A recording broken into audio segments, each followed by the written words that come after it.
none of the salaries are being Okay, I'm going to go ahead and call the meeting to order. Lee and Brian. Oh,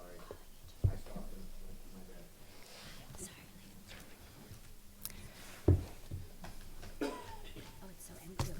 I moved over there. I didn't mean to throw off the balance. All right, please join me. Please rise and join me in the Pledge of Allegiance. I pledge allegiance to the flag of the United States of America, to the republic for which it stands, one nation, under God, indivisible, with liberty and justice for all.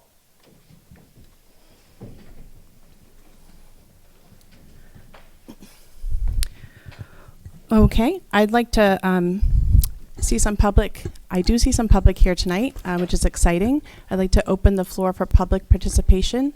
If you would like to make a public comment, please come to the microphone that's in the center of the room. State your name and your street address for the record.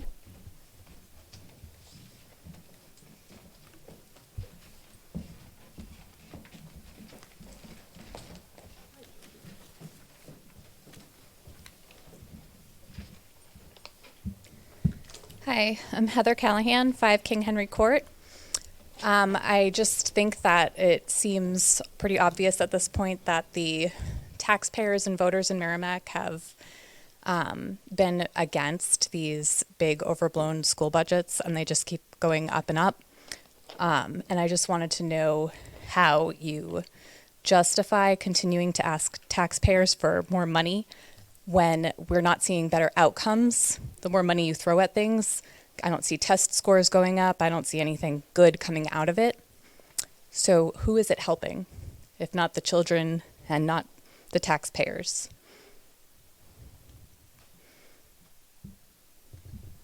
Thank you. James Wood, 119 Wilson Road in Merrimack. I kind of am going around that same line. I understand the need for more of some things. Everybody needs something more. But it just seems like each year we just keep putting money, and I don't see the benefit right now. I know the kids probably need certain things, and I understand last year it was a disappointment. But I mean, right now, the way the economy is still going, it is not really conducive to raising people's taxes more. Simply last year, I think if it told anything last year, how many people in town don't come to these meetings, and I don't know why they don't, and put their opinions out before we go through the whole process, and then at the end, they just say no. I wish there was more participation. I've talked to numerous people about coming and voicing their opinions and their concerns, but we just don't seem to get that until the end. And it's not fair to you, because I know you do. I know this is a hard process. There's no doubt that making a budget and trying to fit in everybody's wheelhouses isn't easy. But I do know that right now, just the way the world is going and the way money is shrinking, I understand everyone's dilemma. But it is very difficult to see the budget going from austerity budget we're on now to $5 million more. That is a drastic shock to the senses when you really think about you want $5 million more than the budget we're operating under now. So I guess that's my 2 cents on the matter. Thank you. Any further public comments?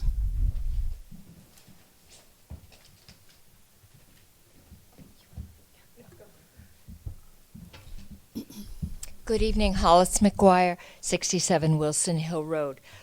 I'm 71 years old. I'm still working part-time on a fixed budget, live in a very small ranch in Merrimack with just a little bit of land.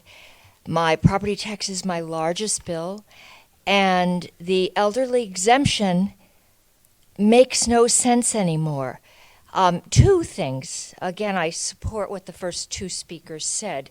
The budgets have gone up and up, and that's unsustainable. The other piece is the senior exemption is so restrictive in terms of assets, especially with most of us not having a pension. And I don't have a pension, so that means we're supposed to save. But if we save too much, we can't use the exemption. So the elderly people on a fixed or near fixed income are really caught between a rock and a hard place on this one.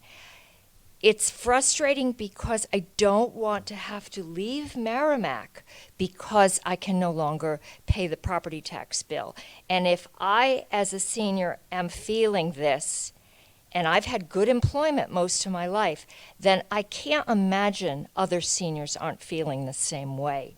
I am very curious how many seniors can actually use the senior exemption in Merrimack.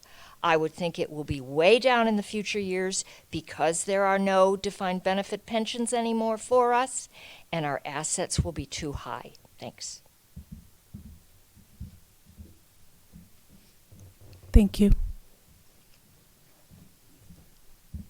Hi, I'm Jamie Gibson, 41 Island Drive. Sorry, Jamie Gibson, 41 Island Drive. Okay. So I'm gonna jump back on what everyone else has already said. And I am a parent that has taken all 3 of my children out of the district.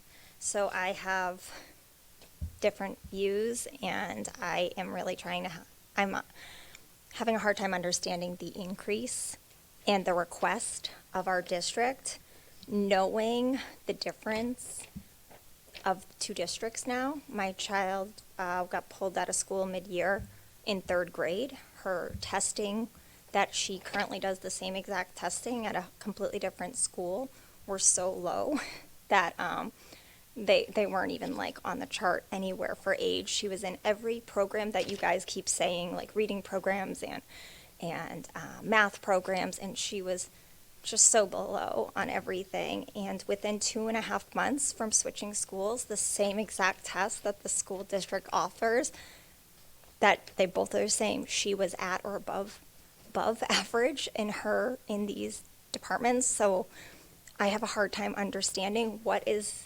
the request of you guys, and what are you guys doing differently, because I was truly affected by my child's overall education. And so I'd like, to ask you, how are you addressing the concerns of residents who are seeing the year-over-year increase in taxes as unjust, considering the surplus the district has on hand? I don't know how you guys can just keep asking us for more and more money, and we're not seeing a difference. In fact, my child just kept getting worse and worse every year. And now I've pulled 3 kids out of your district. I think that's a lot to take.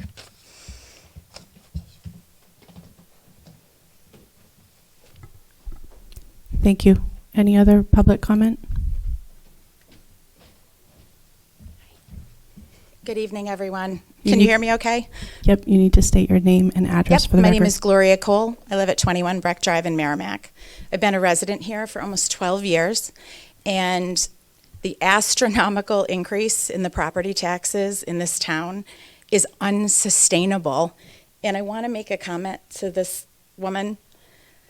Senior citizens are being priced out of this town, and I've seen it over and over again, and it breaks my heart. They shouldn't have to leave their home, in my opinion, because I don't feel that the money that's being spent in the school system is necessarily being spent appropriately. And I also don't feel that there's a lot of transparency. So that gets to my comment or question. It's really directed at Matt Chevenel. I remember several years ago, there were a bunch of Merrimack residents that were extremely concerned that within the next 5 to 7 years that our budget would be topping $100 million, and everybody laughed, and here we are. And it's not sustainable for this town. My husband and I also have a child in the district. He's out of district for a lot of the same reasons. He's thriving. He actually may come back to Merrimack. But the amount of money that's being spent and the lack of transparency that's going on in the school budget is concerning to all of us and unsustainable. My husband and I have already talked about when we retire. We have a child that probably will live with us for the rest of his life. We are not, and I do have a pension. And my husband and I have had careers our entire lives. But we will not be able to sustain paying property tax in this town, even though our mortgage will probably be long paid off when we retire. So I'd like Matt Chevenel to address, when do you think we're going to hit $105 million, and how many more people are going to have to move out of this town because of it? Again, we're not seeing results. And the comment about throwing money at things, it's never the solution. There has to be better out-of-the-box discussions about the education of our children and the money being spent on the programs in the school. Thank you, and I want to thank everybody on this committee for their time in volunteering to be here. We really do appreciate it as a town. Thank you. Any other public comment? Hello, my name is Matthew Brown, 147 Babuzik Lake Road. I'm a student at Merrimack High School, and I'm a junior. I've seen firsthand the impact that a default budget has had this year. I've also seen the impact that a regular budget have had. We've seen the growth of the ELO system, which has allowed me to get an extra credit for doing things that I enjoy doing. I think that there's a lot of people struggling in this community. Those include our students, and I think that it's important that we recognize the the cuts that the board has made and proposed, and that is truly going to impact the education opportunities for students like me, who are going to have to deal with the reality of a default budget, the reality of a stagnant district. I thank you all for your service, and I hope that you continue to, put the needs of our students first. Thank you. Any other public comments?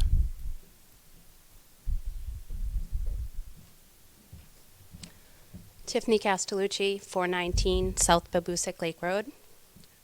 My question's in reference to the actual education that all children are getting. Special needs versus non-special need kids. Are our kids that do not have special needs lacking education because the ones that do need special needs are getting extra attention? The structure of education funding inherently results in a less valuable education for a typical or non-special ed student because of the portion of the budget that's spent to meet federal mandates for special education. And it's not fair to all of these children, whether they're special ed or they're not special ed. There needs to be a fine line drawn because my child, I can see firsthand, is not benefiting the full amount that she could be.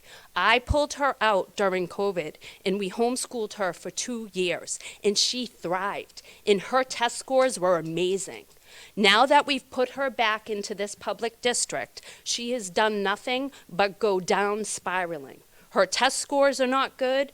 The reading programs, the math programs, I can't speak highly of them. I'm sorry, because I saw her from here, and when she went back into here, she's now down. And we are now considering, and I'm looking into other alternatives for her to pull her back out of this district. And it's not fair for all of us taxpayers to keep putting money into all of these curriculums that are just not working. So please take that into consideration and don't just go by what you think is right. It's these kids that are suffering. They're the ones that are our future. You guys already have pensions or whatnot, that's great. But our kids don't, and they need to know how to give change back at the store.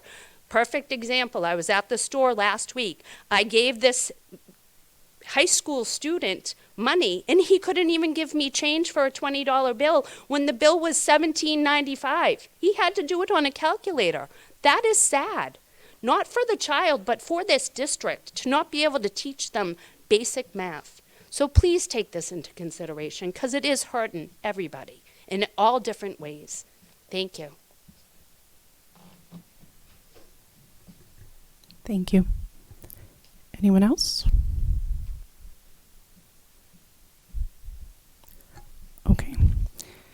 Thank you all for coming out. We don't often have attendance at these meetings, but we do appreciate the community involvement. I think as a committee, I'll speak for the committee. It's really fantastic to hear from from you all. So thank you for coming out and sharing your thoughts. The next item on the agenda is approval of the prior month's minutes. They were emailed out to the committee. Do I have a motion to accept the minutes as drafted? Brian will motion. Marie will second. Let's call the vote. We don't need to vote. We do. Yeah. All right, we'll call the vote. Do you approve the minutes? Raise your hand.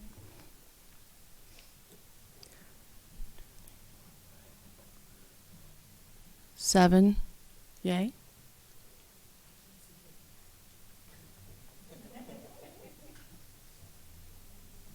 Those opposed? 0. Any abstentions? 3.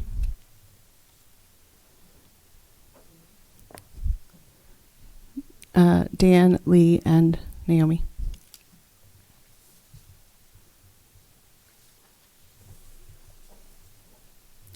The minutes have passed. Before we start, I'd like to just set some guidelines for our meeting to foster a collaborative and productive conversation that's also respectful and efficient, helps us keep our meeting moving along.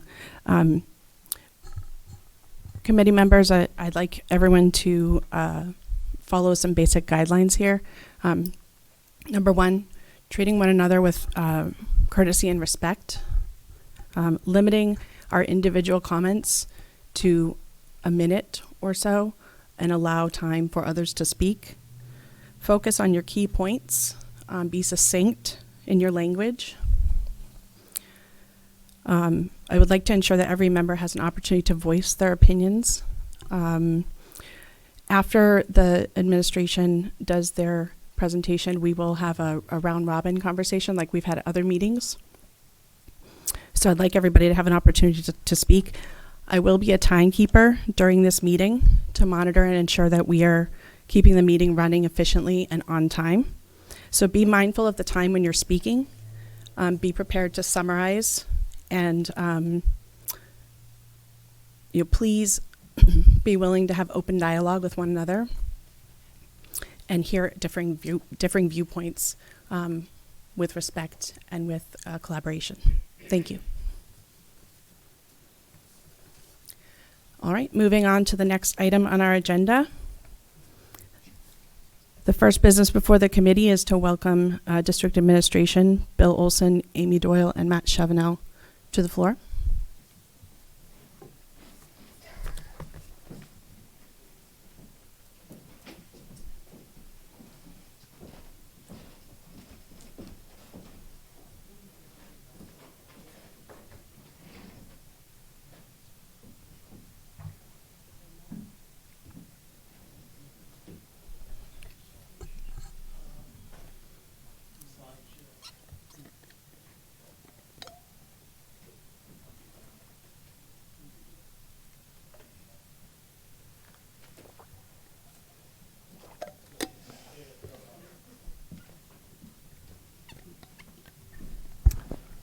Thank you very much, Jen.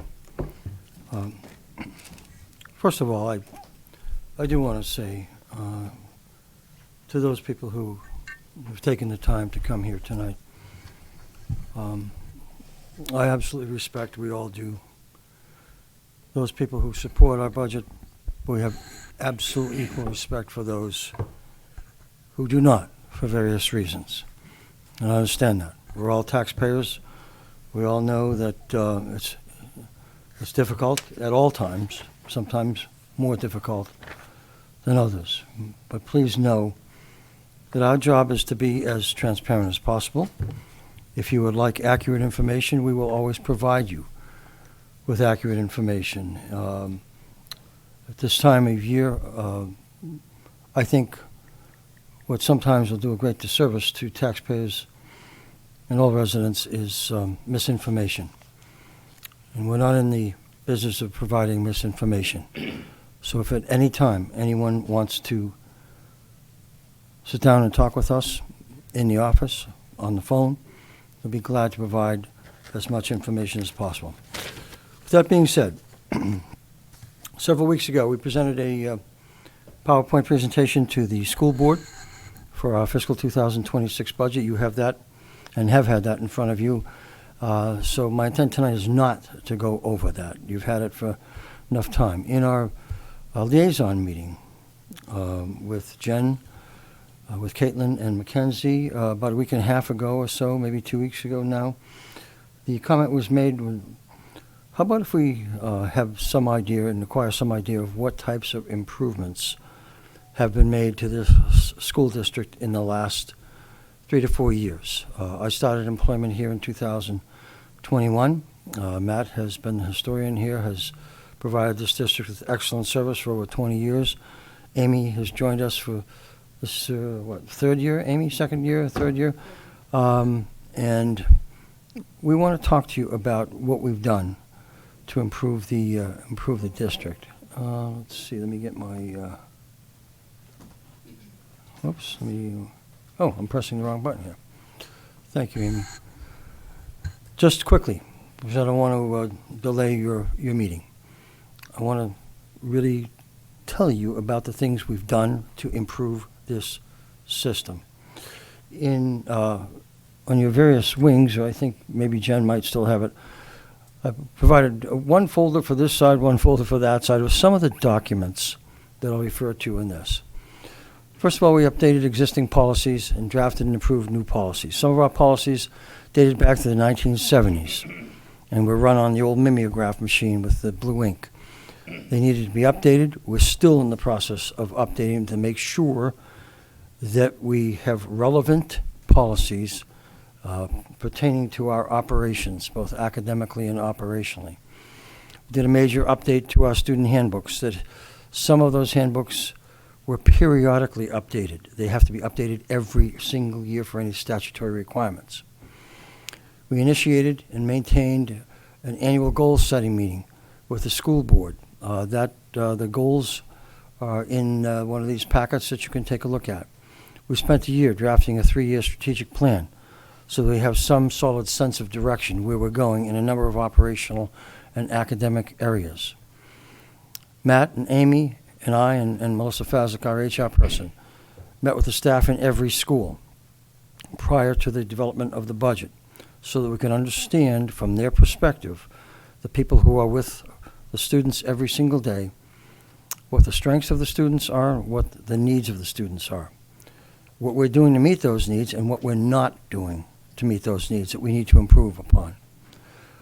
I happen to be a person who, this is my 55th year in this profession. And I've never hesitated once to say to someone, we need to improve what we're doing in a particular area. And that is transparency. We talk about the good things, we talk about the things we need to improve at. We refocused what is referred to as our service learning program. This is a collective bargaining component that is monies that are allocated for teachers to improve their professional development in certain content areas, okay, growth and development of them, maybe pedagogically, helping them become better teachers, more competent in subject area matters. That began to stray away from the original intent and mission over the last 7, 8 to 10 years. We've reined that into the intent of the collective bargaining agreement to focus on growth and development of teachers pertaining to the program that we're offering students. We've introduced a Observe and Conserve Energy Savings program, knowing that we want to try to reduce our overhead to the greatest extent possible.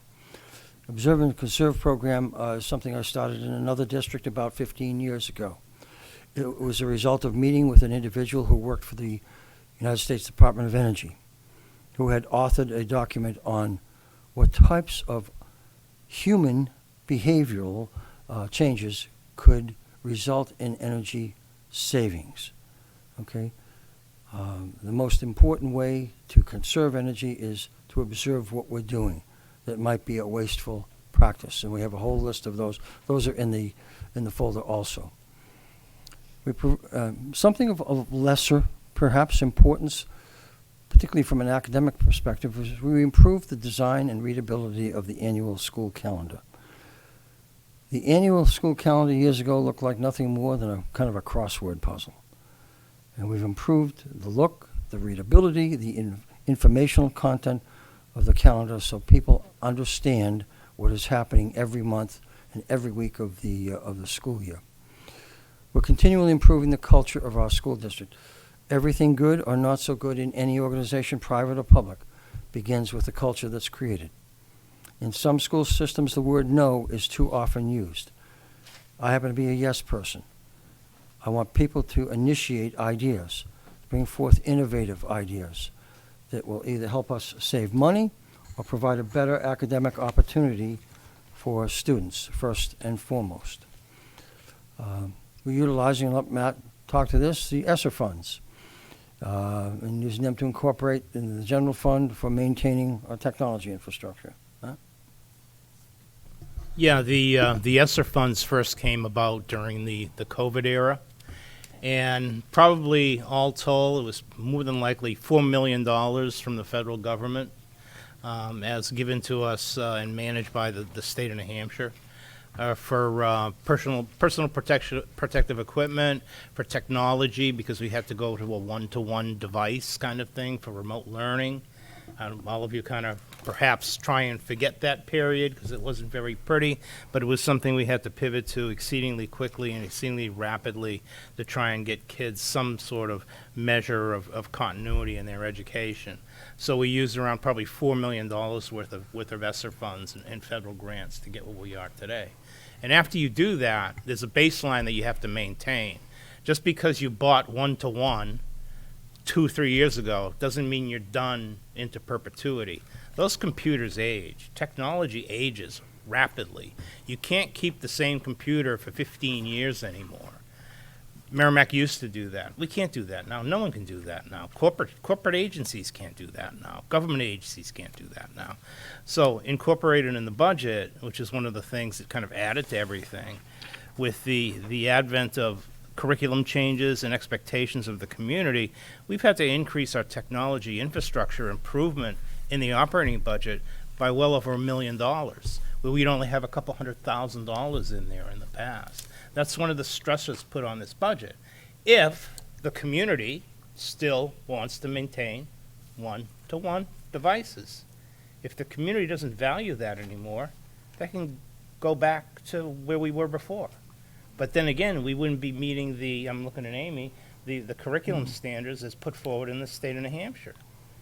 So there's a lot of stuff going on, but there's a lot of other resources of funds that we have gone out and gotten to try and offset the cost to the taxpayers, of which this year we gave back $3.6 million in surplus funds. We're not hanging on to that. We gave it back to reduce the school portion of the tax rate. And a lot of the tax rate that you're feeling is the shift in valuation. You had homeowners, single-family homes in value go up far more rapidly than commercial and industrial and retail. So even if the school budget had stayed the same, the burden shift on the homeowners would have increased. So even if the budget had stayed the same, the taxpayer who has a single-family home or even apartments, because the landlords pass that on. Let's be matter of fact about that, because of the shift in the valuation of what this town is made of. So there are several factors. And our budget last year was pegged on, I think, the Merrimack Forum as $100 million. That was not the case.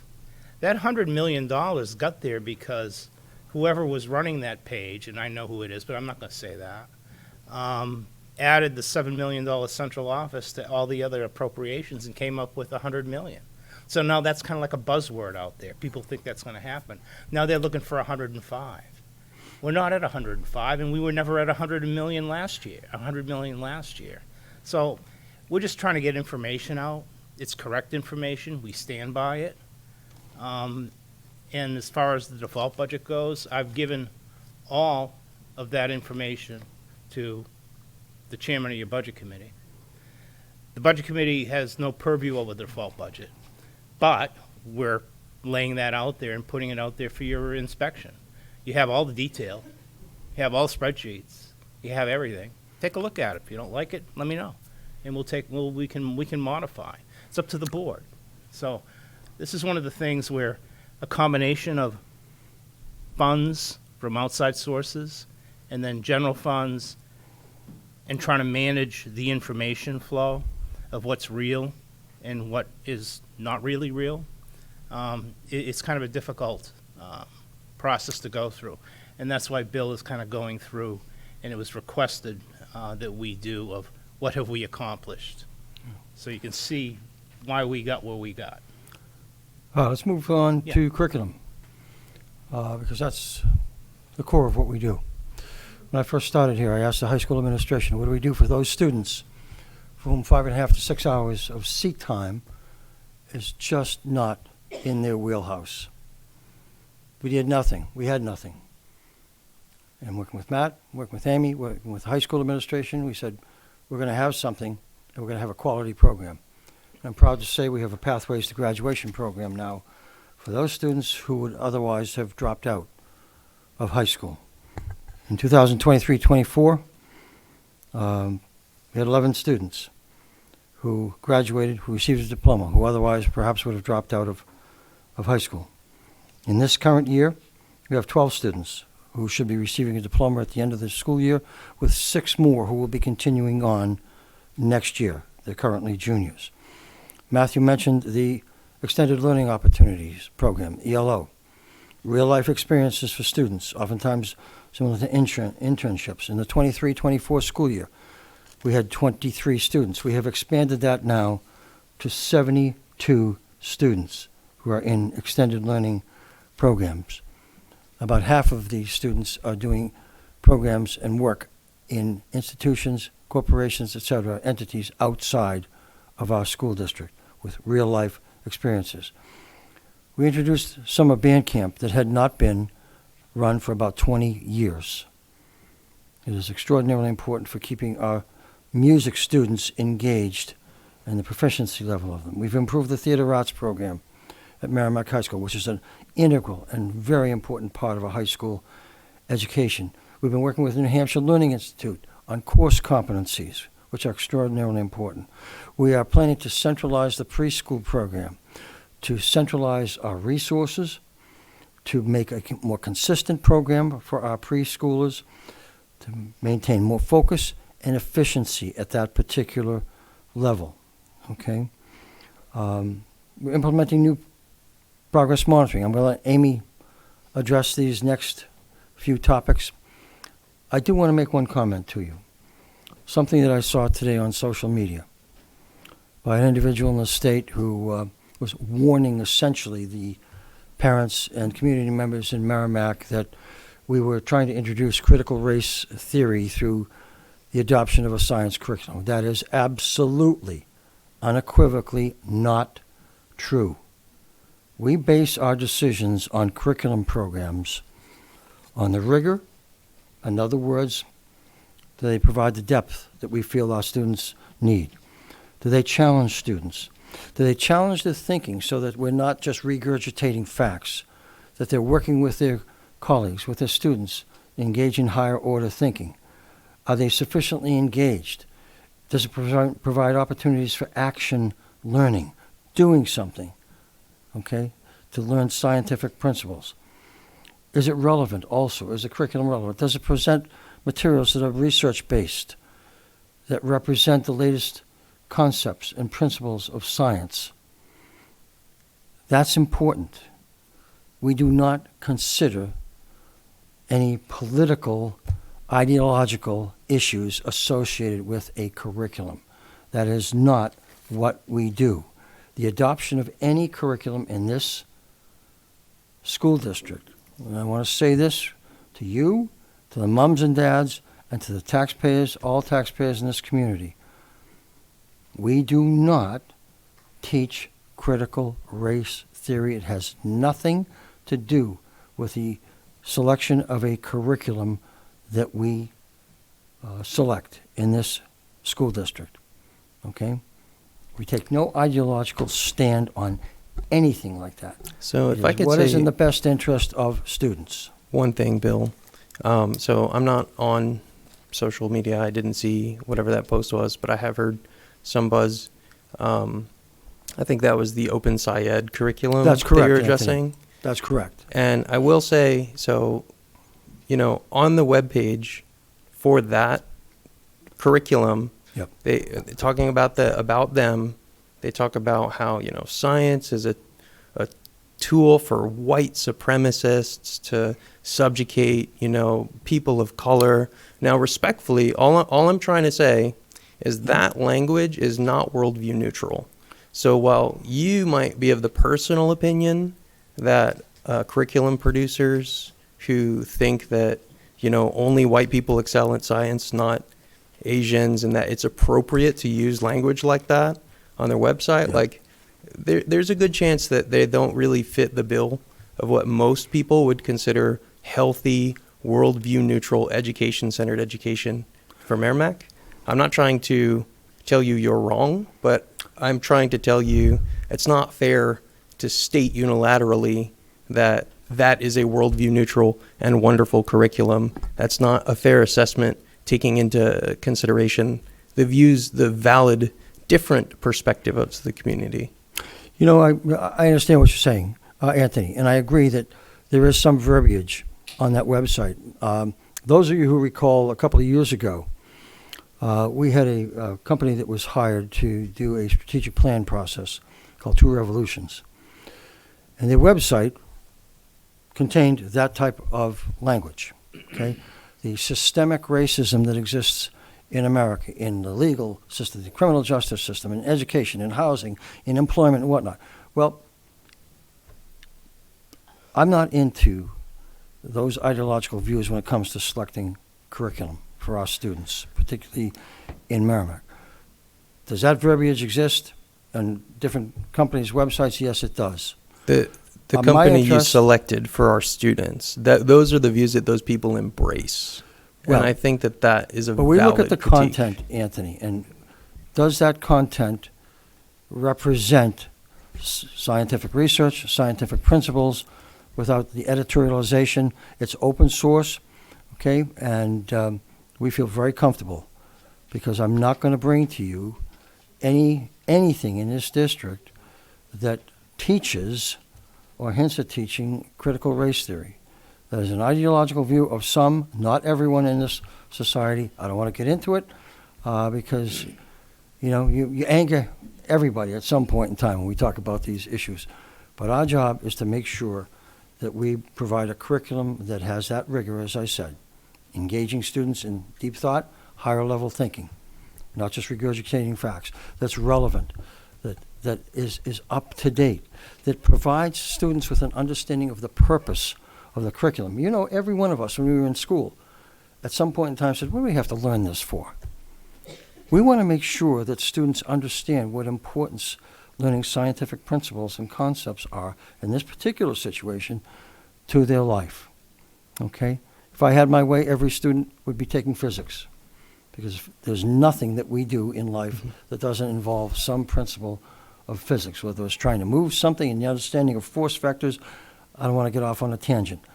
But what we try to do is understand what is in the best interest of the students of Merrimack that is fair in terms of what is it that we're trying to teach in terms of the rigor and relevance without all of the other stuff, you know, the ideological viewpoints, whether it's a publisher or whether it's others in society. Okay, enough said for me on that. Amy has done an outstanding job. Outstanding in terms of curriculum and instruction. We had an aging school system when we took over 4 years ago. Our curriculum was too old. We had some curriculum in the back 10, 15 years. Totally unacceptable. We had K-4 schools that were doing their own thing in terms of K-4 literacy. Can't happen because students don't receive a similar, consistent education. She has done a phenomenal job. I'm going to leave this seat right now, let Amy sit here and talk to you about what she's done. Got it right here. I wish there was a table for three, but instead, we'll just swap spots. Thank you, Bill, for giving me the opportunity to talk a little bit. And I also want to just take a minute to thank the people that are here tonight, to share their thoughts and their own experience. And when I joined the team, this is now in my third year, there was a pretty clear mandate for us to look at what we were teaching at all of our schools and to think about how could we start to make some changes. As Bill said, at the lower elementaries, if you were a student at MES, TFS, and RFS, you had very different experiences. And that would depend on not just the school you were in, but maybe the teacher. Each teacher was pretty much able to do their own thing. And in our liaison meeting, one of the things that Chair McCormick talked to me about is, these programs that you're bringing in, what is the upfront cost? And I provided that to you. And then what's the consumable cost or the annual cost? And I completely understand where people are coming from, that you want to be mindful of those costs. And, one of the things we talked about was, how can you quantify what we were doing to what we're doing now? And that's a really challenging thing, because what I was able to find out, we were doing about 6 different reading programs. And we weren't purchasing all of the components. And our main reading program went back, the last copyright was 2009. It's out of print now. And so depending on when you came on board here in the district, that let you know how cohesive your kit was. And that didn't seem fair. Didn't seem fair to students. It didn't seem fair to teachers. Certainly didn't seem fair to the taxpayer, who, we have an agreement that we're going to use the funds that you give us in the best possible way. Some of the materials that we have been using in literacy, if you have been following any of the school board meetings, I've tried to do presentations along the way. So what we have really tried to do was pivot from what's called a balanced approach to literacy to a structured literacy approach. And my background as both a special ed teacher and a regular ed teacher is the belief that you have to teach kids systematically how to read. And that means providing them with explicit instruction, not just on how to sound out words or how to sound out letters, but then also how to practice those skills. That's something called reading fluency, but then also how to build your vocabulary, and then how to apply those skills in very meaningful ways. And I don't want to get too technical. I'm pretty nerdy when it comes to this kind of stuff, with the curriculum, and I do a lot of deep dives in what's working and what isn't. But the science of reading is really based on a gentleman named Scarborough's rope. It has 2 parts. The first part looks at, and has a great little graphic that comes with it. If you've seen me present, I've tried to give visuals along with it. But there are 2 parts to the reading rope. You've got language comprehension and word recognition. And word recognition is teaching students how to read. And then language comprehension is really looking at things like vocabulary, language structure, verbal reasoning, and so on. And the reason that I bring that up is the curriculum changes that we made, we were not hitting all of those areas. We were teaching phonics in some grade levels using a curriculum somewhat with fidelity, somewhat not, and our scores showed that. And so I can understand the frustration that folks might feel, especially looking at our 5th, 6th, 7th, and 8th grade scores, because those students, not only did COVID impact their early literacy instruction, but they also didn't have any of the programs that we have now. Our SAS scores, just from this spring, 62% of our 3rd graders are reading proficient or above, and that is about 12 points above the state. So if that's just an early return, those are students that have had Haggerty, which is a phonemic awareness program, and foundations, and then there's a component to the foundations that goes along with Wit and Wisdom called GEODs, and GEODs are decodable readers. So if you look at all of those components together, I do think that short term, we've been very pleased with those results at the early grade levels. And we also have started having data teams, not just in the building, but also district-wide. And our early scores from the fall do show that we are making up ground. So, for example, there's a program called Letters. We were doing letters in 1st and 2nd grade. We don't have the need to do it in 1st grade anymore, so we're just using it in intervention in different in different grade levels when it's needed. I say all of that because I know that there is a lot of investment in the literacy curriculums that we're talking about. I also know that not every curriculum or every program is going to be supported by every parent. I understand that, and I work with parents if they want to opt out of something or if they, feel like it's not something that they want their child to learn about. We have policies in place for that. So, but overwhelmingly, the feedback that I have from teachers, parents, and students is that they're really feeling that they're more confident readers, and the data that we have early, so we're talking kindergarten, first, second, third, fourth grade, that what we're doing is working. Talking a little bit about science, I know Bill just talked about Open SciEd, but we've also made some changes in kindergarten through grade 5. We're using a program called Mystery Science. That started a little bit before COVID in some of the buildings, but now we're using it with Fidelity K through 5, and Mystery Science and Open SciEd are both what are called phenomenon-based science programs, and that is really encouraging and having students do science. I'm not going to make any excuses for the Open SciEd statement. I was the person that vetted that.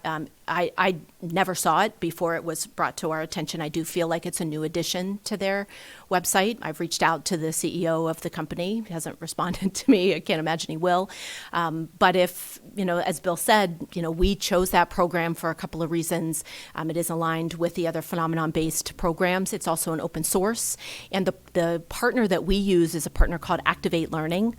So Open SciEd, as I said, is open source. And if you know what that means, it's sort of like in the world and people can download it.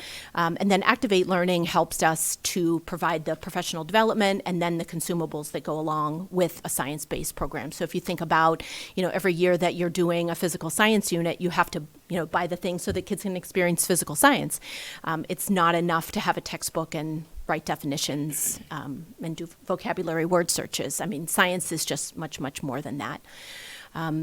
As we look at other changes that we've made, we have purchased some physical science and biology books, and that is at our high school for those required courses.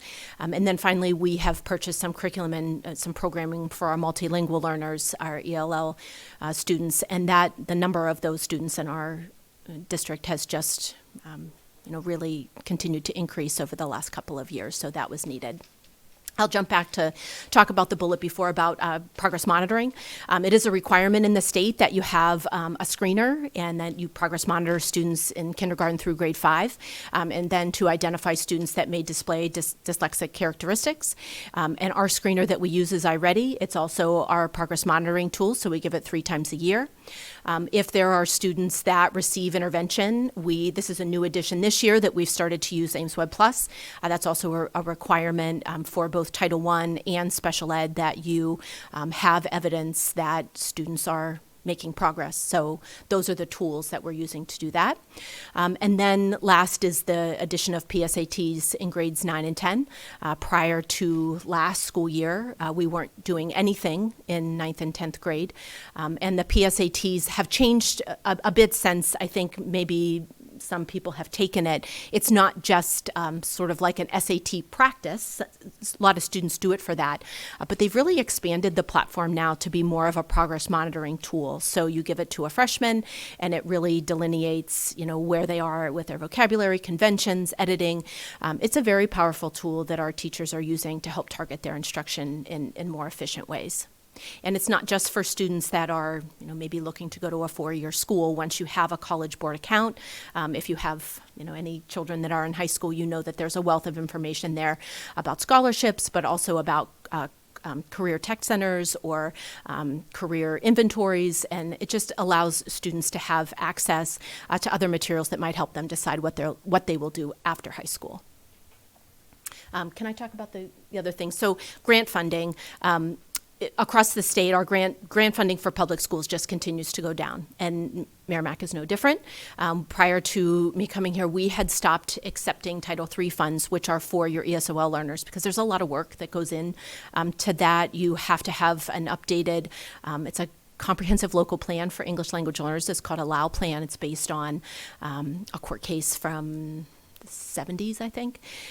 And so we had to update that and do a lot of work to be able to secure those funds again. And even though that amount continues to go down, it's really, I think, showing that we're trying to be fiscally responsible by maximizing the amount of grant funding that we can use. We use our allocations. Rarely do we return anything.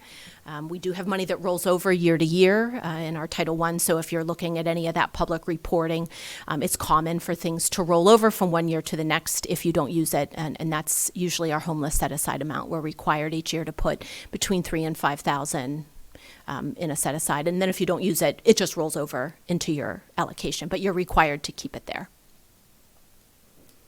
I think I've covered the things, unless you have other curriculum-related questions for me.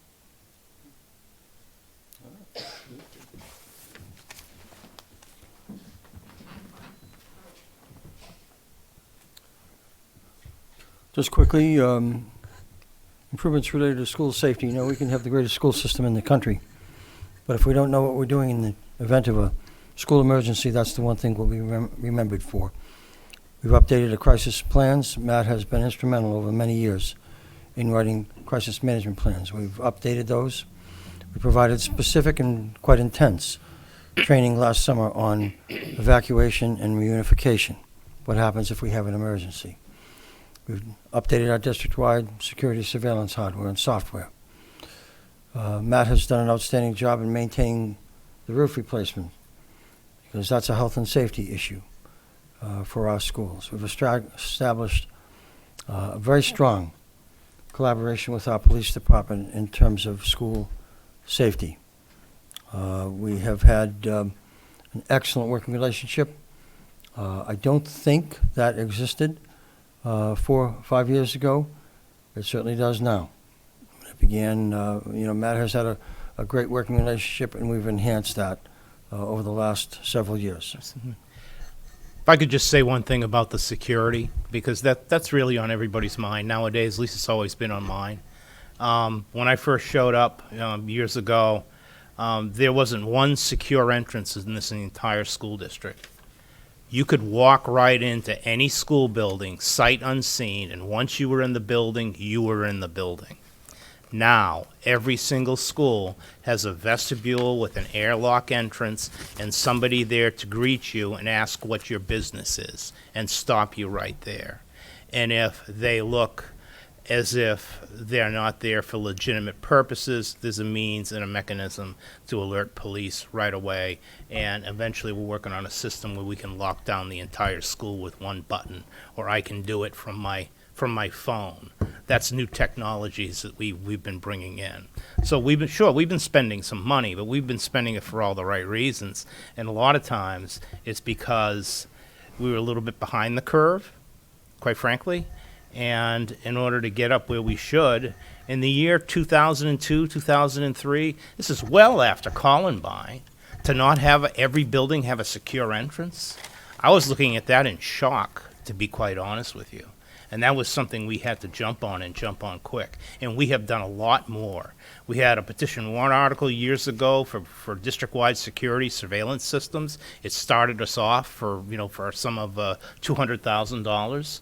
It emanated from the Planning and Building Committee years ago to get us going. So there's a lot we've done. And the roof replacements, sure, it's around $800,000, sometimes $1 million a year. It's a lot of money, right?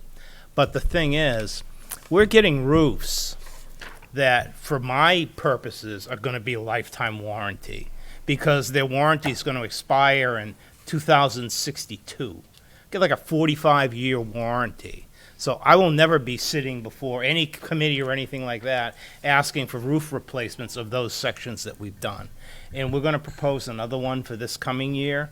It's going to be a warrant article. We'll see if the board, wants to go through with that. But the last roof that we did, $797,000 for James Master Kohler Elementary School, Upper Elementary School, and MES. That the warranty ends in 2062. You're not going to have to do anything to that. And that gives you peace of mind, because you don't have to worry about the emergency repairs, the leakages that happen and go unnoticed for 6, 7, 8 months.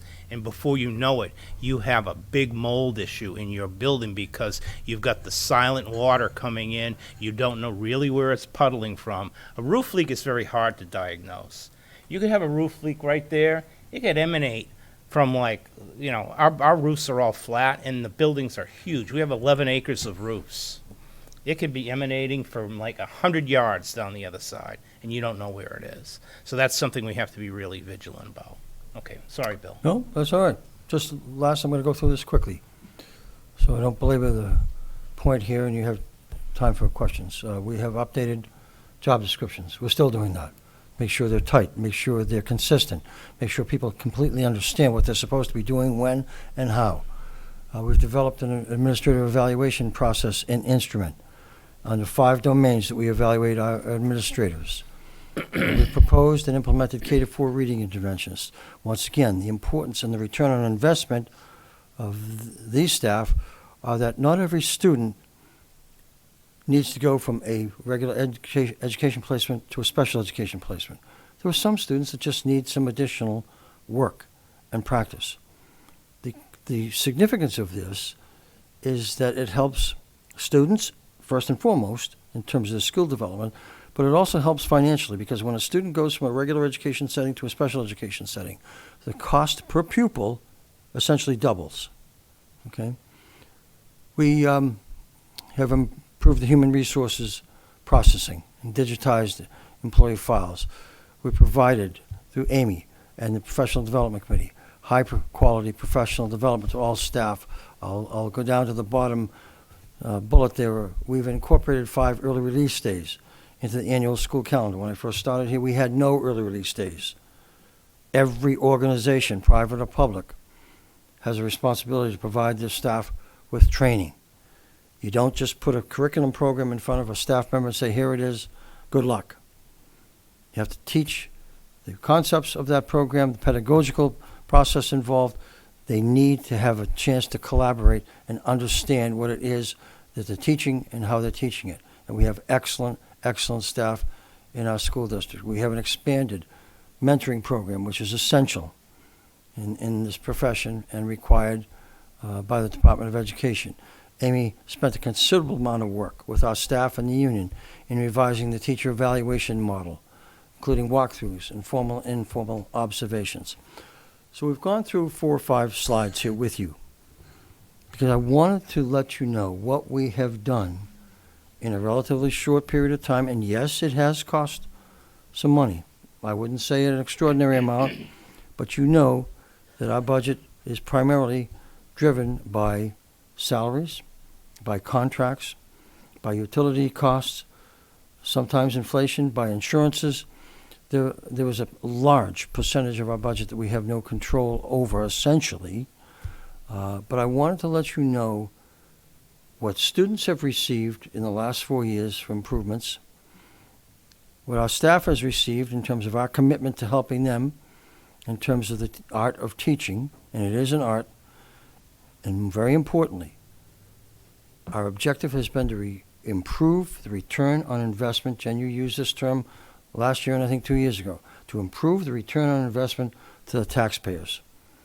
I want to be able to look every taxpayer in this community in the eye and say, we're providing your students or the children in this community, even if you don't have any children, with a great education and trying to curb our costs to the greatest extent possible, knowing that the propensity in this profession and in municipalities is for budgets to increase. Okay? And I know we don't like that, but that is the reality that we're dealing with. And I hope, and I thank you for giving us the opportunity to tell you what we've been able to accomplish in the last 4 years. And our commitment is to continue to improve this school district until we're the best in New Hampshire and we're the best, considered the best bang for the buck of any school district in New Hampshire. Thank you. Could I say one last thing? I probably should, because you just wrapped it up there, and it He was did. really He did. But inspiring. we are going to segue into a Q&A.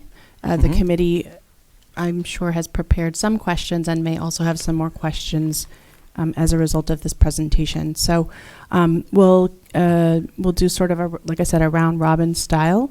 Keep it very collaborative like we did at our first couple of meetings. And I would like to open up the floor to the committee to ask any questions that you have at this time.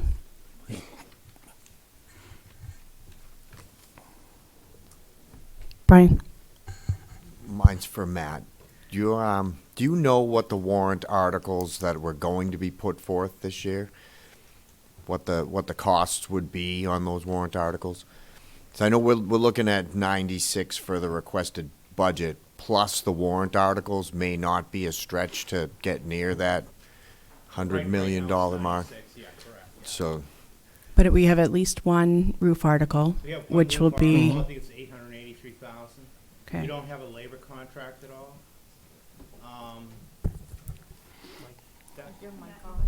Sorry. Thank you. Yeah, I think it's around $883,000 for the J Muse MES roof part 2. That's probably more than likely going to be it, unless there's another article for like a replenishment of a capital reserve fund. That's all we're at this point in time discussing in earnest. Sorry, just a question, clarifying question on what you just said about the labor contract. With that was the MESA labor contract? Yeah, it was a couple of years ago. Is there not a portion for that in this year's? Yes, that's already incorporated in the budget. There is. So the way that Okay. the labor contracts work is the warrant article is put forth to the voters, and it articulates what the first year outlay would be for the tax impact. Okay. And then in both cases, both the MESA contract and the teacher contract had 3 years worth of outlay. So we voted it in as a town. We voted in the contract past the first year. And then years 2 and 3, there's another, I think it's to the tune of $1 million each for each contract added to the budget. So you really, it's a little bit misleading because as a voter, you really only see what you're approving for the first year, but it actually comes into the budget for the next 2 years. In the body of the warrant article, we do state what the first year is, what the second year is, and what the third year is. That's in every labor article. That's the way we have to do it legally. It's a little term called Sanbornizing the warrant article. Where did that come from? The word Sanbornizing. It's easier than you think. From the town of Sanborn. Oh. Years ago, when they had a multi-year contract, there was some legal challenge as to should it be automatically put in the following budgets. Because how can you have a multi-year contract that's negotiated, signed off by the board, and voted on by the voters, and not have the authority of being placed in the operating budget in future years? And so it was called Sanbornization. That's just one of the terms that's been used. So that's what's in there. So the point that you're asking about, Anthony, is that yes, that those funds are added to the budget in the subsequent years, but the request will not be on the ballot again. Yep. The funds are, could we just clarify, those funds are included in the operating Yes. budget? Okay, And they're included in the default budget. okay. It's like last year, the default budget was $91,301,000. Okay, we had a J-Muse roof for $797,000. Remember that number. We had a MESA labor contract for $1.2 million. So that brought it up to $93,298,973, which is the total operating budget that we're looking at right now. However, when I do the default budget, I start out with that $93,298,973. I add in the previously voted upon labor contracts for the year 25-26. I add in special ed because we have to provide those services, out-of-district tuitions, paraprofessionals, everything like that, per federal law. If we don't do that, we get taken to court, and that's not where you want to be. We have health insurance that's in there. There was a 10% increase, so that was around $1.2 million that we had to add in there. I don't know if you guys have that spreadsheet. But Yeah, I was just going to say it's actually in all of our packets. Okay, It looks like good. this. Yeah, you look at that. It's right there. And so, but you see the $797,000, I take that out because that's a one-time warrant article. That's a special warrant article. So I pull that out of the default budget. So I'm not double counting that. The paraprofessional positions that we have to Yes. hold open, whether we staff them or not, Yes, we they have are. to keep that You have to. funding anyway. Now, when we don't find someone and we contract it out, Yeah. do we use that money? Yes. Or are we using other money? We from use that somewhere else? money. It may come from a contracted service line, not the salary line. So you see the salary lines way under expended, and then you'll see some contracted service account number that we're using. We do that with the custodians. We do that with the paraprofessionals. We actually have a few of them in food service to help us out. It was one of my questions was a custodial question, Yes. actually. We're looking to hire more custodians, I would Yes. imagine. Well, we're trying to. Because there was And- a 257% increase in the line for the custodial, so I was assuming they were hiring, or trying to We're hire. trying to I know we've been hire. lacking those people for quite some time Yes. now, that's Correct. for sure. And Could I- we have to keep them in the budget because if not, it's a labor violation. It would be a reduction in force. You're getting rid of those full-time equivalency positions. Could I, And could I Sure, go ahead. interject just for a moment? Because I have a question related to that.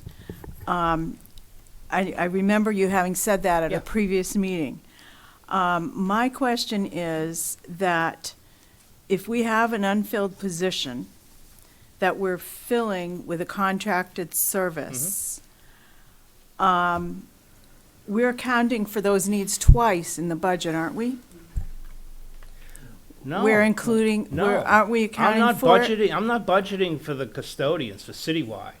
That's a $500,000 contract. I'm not budgeting for that. I'm using the extra money I have in the custodial lines, salary lines, to offset the cost of the contracted service provider. We are not budgeting twice. Marie, Period. what you'll see I is, guarantee you. as Matt said, you'll see a contract service that is overexpended, but then a salary account that's underexpended. Okay, because the important thing in budgeting and accounting for our expenditures is to properly report where the expenditure lies. Some communities will kind of mask that and say, well, we'll put the expenditure here so that it doesn't look like it's an over expenditure. Our philosophy is, look, we provide, we appropriate monies from an account, whether it's a personnel account or a contract service account, that reflects the true nature of the expenditure. So where we have, Brian, where we have, the contract services, as opposed to being able to hire staff, as Matt said, you'll see those staff accounts with a balance in them, but the contract service account is overexpended. We're trying to, it balances out, but we want to report the expenditure where it actually lies in terms of a contract service account, because that's how we have to report it to the state. There are different objects that we report. Basically, there is a school, accounting mechanism, and we have to report. One of the means we report is by object: professional salaries, support salaries, other salaries, contract services, materials and supplies, and other expenses. And those are basic breakdowns that we need to report budget by, and also by site. So what we're trying to do is make sure that expenditures are appropriately recognized in the respective account that they, an object that they belong in. The so- intent is never to purposely go ahead, double book these positions, and pad the budget, if that's what you're referring to. That does Okay. not happen. I'm just going to segue to Mackenzie. You had a question? On that same sort of thing, out of like the 44 spots that we do have open right now, do we know how many of those positions are also being contracted out? Well, it's different with the custodial feature, because we could run 20-hour shifts with those guys. You know, it's a whole different thing. So they're cleaning a section of buildings, and we move them around all over the place. We have a lot more flexibility. So I would say it's probably 1-to-1. With when you look at some of the maintenance line items, we don't really have any grounds people anymore. So we hired Knott's Landscaping to come. In fact, we begged them to come mow the lawns for us for the fields. We've had a lot of work contracted out. So sometimes it's a 1-to-1 correspondence, and sometimes it's not. Because Knott's can come in with 20 guys and, you know, for that amount of time, do the work that 4 guys would do or 2 guys could do if they were really employees. So it's tough to do a 1-for-1 employee. So what's the answer to the question? How many of the 44 positions are contracted out versus just All of sitting them. unfilled? If they're if we have for custodians, how many do we? You had a have? total of 44 across the 44? district that were Just for unfilled custodians. positions. Which The includes question is how paraprofessionals. many? of That those? includes paraprofessionals. Yes. I'm only saying that's what's thrown me off because I only thought I had like around 17 or 18 or something like that custodians. So I got a Oh. message from, Open positions yeah, at the from district. SPED that there Sorry. were 17 unfilled para positions in the district. Then So we, then there would be 27 custodials or 27 unfilled positions? whatever it's is There there are on the sheet. I 44 don't have it. total. It sounds like 17 are paras. and 17 are paras. I remember that number. I was don't going to remember try the to other pull number. up the list that Yeah. Melissa gave us because it's it's a wide range of things. But Yeah. so we don't know the answer to the question. Is that what I'm hearing? We don't know how many of the unfilled positions are being contracted out. I would say, from my standpoint, from the custodians, all of them are being contracted out. But you can't do a 1-for-1 relationship between them. Okay. So my follow-up question on that was, I assume we're actively looking to fill them. Yes, we right? have We're to. actively recruiting. If not, Always. it's a labor violation. Always. Okay. You know, the problem is we're not only competing with other school districts right now. You know, somebody can go to work for Burger King, for Papagino's, for 7-Eleven or whatnot and make more money and better benefits than what school districts can offer. It's like, it's been very frustrating, not only to us, but all of the school districts in the entire region, that it's like half the labor force in this profession has disappeared since COVID. You know, we used to have folders, and I'm sorry, Anthony, I don't mean to delay. We used to have folders this thick with applicants. Now we're advertising, we have rolling ads all the time for positions. Okay. Thank you. I do have a follow-up question on that, but Justin, can you please help me hook up so I can show numbers on the screen so we're not just talking words, please? Oh, yeah. We'd like to switch the HDMI cable. Thank you. So, okay, so for the 23-24 was the last year where money was spent, obviously in terms of on record. And thank you, sir. I'll give you this. And What total expenditures you're referring to? yes, total expenditures Yep. for the custodial salaries. That number actually was 827,000 across the district was for expenditures. And then for this year, oh hey, look, it came up. Cool. All right. So yeah, so this is just kind of a for this set of items. Can you make it a slide? Anthony, could you expand that? Yeah. Is that a little better? Can you see in the boxes? No. Still a little small? You might need to zoom. That's Okay. better. I'll hold on. Let me picture format crop. Apologies. I didn't know what the screen would be like. Now I know I need big things.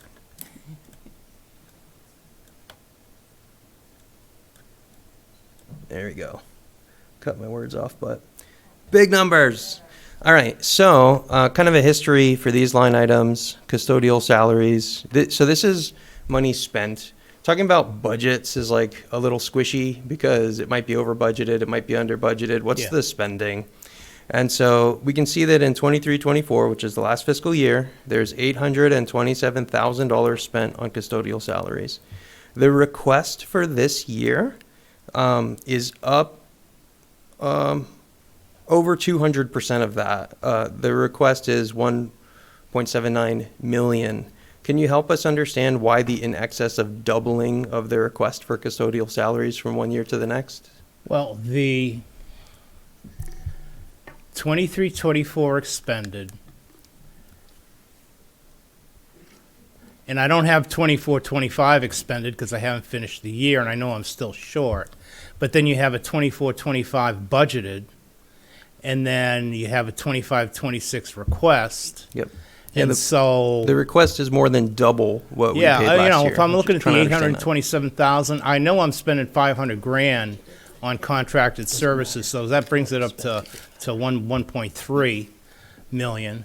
And then with raises and everything like that over a 2-year period, if you're Well, looking at it, but then again, we get close. I know that, like, so when you talk about how much you have budgeted, because Yeah. as we all know, like, you've got obviously millions and millions of dollars of the surplus that's not a line item, it's kind of just woven into all the line items. So this is looking at what did it cost to do the job? And what it cost to do the job last year was $827K, and what's being asked for this coming year is like 1.8 million. And so I'm just trying to understand. Anthony, can I ask you, why why this don't you jump. have the 24-25 budgeted on there? I know we haven't finished the fiscal year, so you can't have it expended, but you should have, you're comparing next year's appropriation request Exactly. To 2 years ago. 2 years You're ago expended. 100% right. So Which what That you was need to before have. the big contract came on board. So what this is showing is precisely need versus ask. What you needed last year was $827,000, and what you're asking for next year is $1 million more. And so it's why is the But ask? the expended includes probably a good 30 during that time, less people than we actually had budget for. I would have strongly preferred you to put the 24-25 budgeted in there also, so that the fiscal 2026 But- request can be compared to that.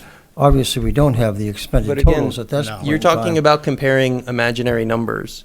A budgeted amount, if you don't spend it all, that's not the actual cost. That's just how much money you had stuffed in that spot. Do we have a That's year-to-date expended that we Spending can compare is to? what it I don't actually have that costs to on do me, the job. obviously. But the thing is, you look at and you have a budget, and then you have a budget, and if we don't expend that line items of the budget, that goes back to reduce your taxes, Well, unless it gets spent in other places. It's But- not going to get spent in other places. Okay. I'm Well, telling you that. okay, let's look at that. Do Jen, you- may I make a comment? Here's where it would be very helpful to us in future meetings if we have some of these questions in advance, so we have a time to prepare answers instead of trying to prepare them on the fly here. Not faulting you at all, not Sure. criticizing what you've presented here, Well- Anthony. It's just that it would be very helpful, more productive to all of you if we have questions like this in advance so we can respond to them appropriately. I am noting some of the questions as takeaways, so perhaps we can pull together the data for a future conversation as well. Naomi? I feel like there was a piece missing from that spreadsheet because a few minutes ago we were just talking about, you're wanting to talk about actual expenditures, which I totally get. But the actual expenditures for those custodian lines, you're really going to find them in the contracted services lines because we couldn't fill the positions and we have to, the reason it doesn't make sense, I totally get why you want to look at that line and say, this is what we spent last year. Why do we have to budget so much more? I get why it feels ridiculous. And it's because if we don't budget for it, that's a sign to the state and to legal entities that we are planning on a reduction in force. We're gonna be not filling those positions. And so that's why it doesn't make sense to not have the request from last year in there to compare to the request from this year, and why it doesn't make sense to not also include the contracted services lines, and also why it makes sense to 1.6. ask these questions of administration in advance so that there are so many moving parts to this. It's not that anybody's trying to pull the wool over anyone's eyes. It's that it's all interconnected, and that there are so many pieces that go together, and there are so many things that we're trying not to open ourselves up to a lawsuit whereby someone can come and say, you're in violation of your labor contract that your voters approved, and you're not budgeting for these people. All of a sudden, you're going to replace them with cheaper contracted service workers or whatever. So- That's a violation of labor law, and we're exposing ourselves to liability if we do that. I guess if I could just, I'll wrap it up because and I'll let it We kind have- of popcorn we have around. 2 comments before you wrap up. Okay. Rachel? Thank you. So I just want to say, information like this, I work in this kind of stuff every day, and when it's just thrown at you in your face, it's really hard to digest. And I'm not even the person that has to answer the questions. So even from, a committee perspective, I think this information would have been helpful, even for us to understand if it was questions that you wanted to ask, just so that we could know ahead of time to maybe formulate our own questions or just know what's coming. So I guess I would just make a request, if we're going to dive into, the weeds like this, maybe we table it and it's something that we can get provided to us ahead of time. Yeah, so really how I wanted to start was with exactly that, saying, and can I just give that quick 1 minute kind of review? Well, let me leave us next. Okay. and then you. Okay, then I'll hold off. I'm not sure if you heard Anthony, I'm not sure if you heard Matt when he was saying earlier that the 800,000 there did not include about $500,000 out of the contracted side. So that $800,000 is actually closer to 1.3 million than the disparity that we're seeing at. Yep. Okay, I wasn't sure if you heard that. Yeah, so I just peace. wanted No, to reiterate. absolutely. And that is and the Because public I know needed to hear that too. I know the contract Yep. for the custodians is Sure. 500,000. Yeah, I think Because I they- signed it, and we probably have taken that out of various spots in the operating budget, because there's not a line that says custodians, contracted services. So we probably took it out of like the substitute lines or something like that in other areas of the budget. Yep. That's not as obvious. We probably should have seen, at the time, we didn't know this was going to be an ongoing relationship that we have with Citywide, with a contracted service. We thought after COVID, people would come back to work, but people never came back to work. Mm-hmm. And then we had the big, you look like you're perplexed here. I was queuing up a question. Okay, why In don't my you mind. cue and give it to me, and I'll try and answer it. But Bill looked up the current budget for 24-25. I was kind of trying to, and we're at like 1.6. So it's a 1.6 versus a 1.8 24-25 budget, but we still need that money if we hire full staff. If you want us to shift things between contracted services, we could create a contracted service line, cut that budget and those FTEs, but we'd have to notify the union, because we're dealing with a union shop. But I think it's valid to, okay, thank you. We understand that there's a relationship with the Yeah. contracted service and this, and so I think as a committee, we have to go back and look at those together and assess kind of like the jump. So your main concern, as you stated, you're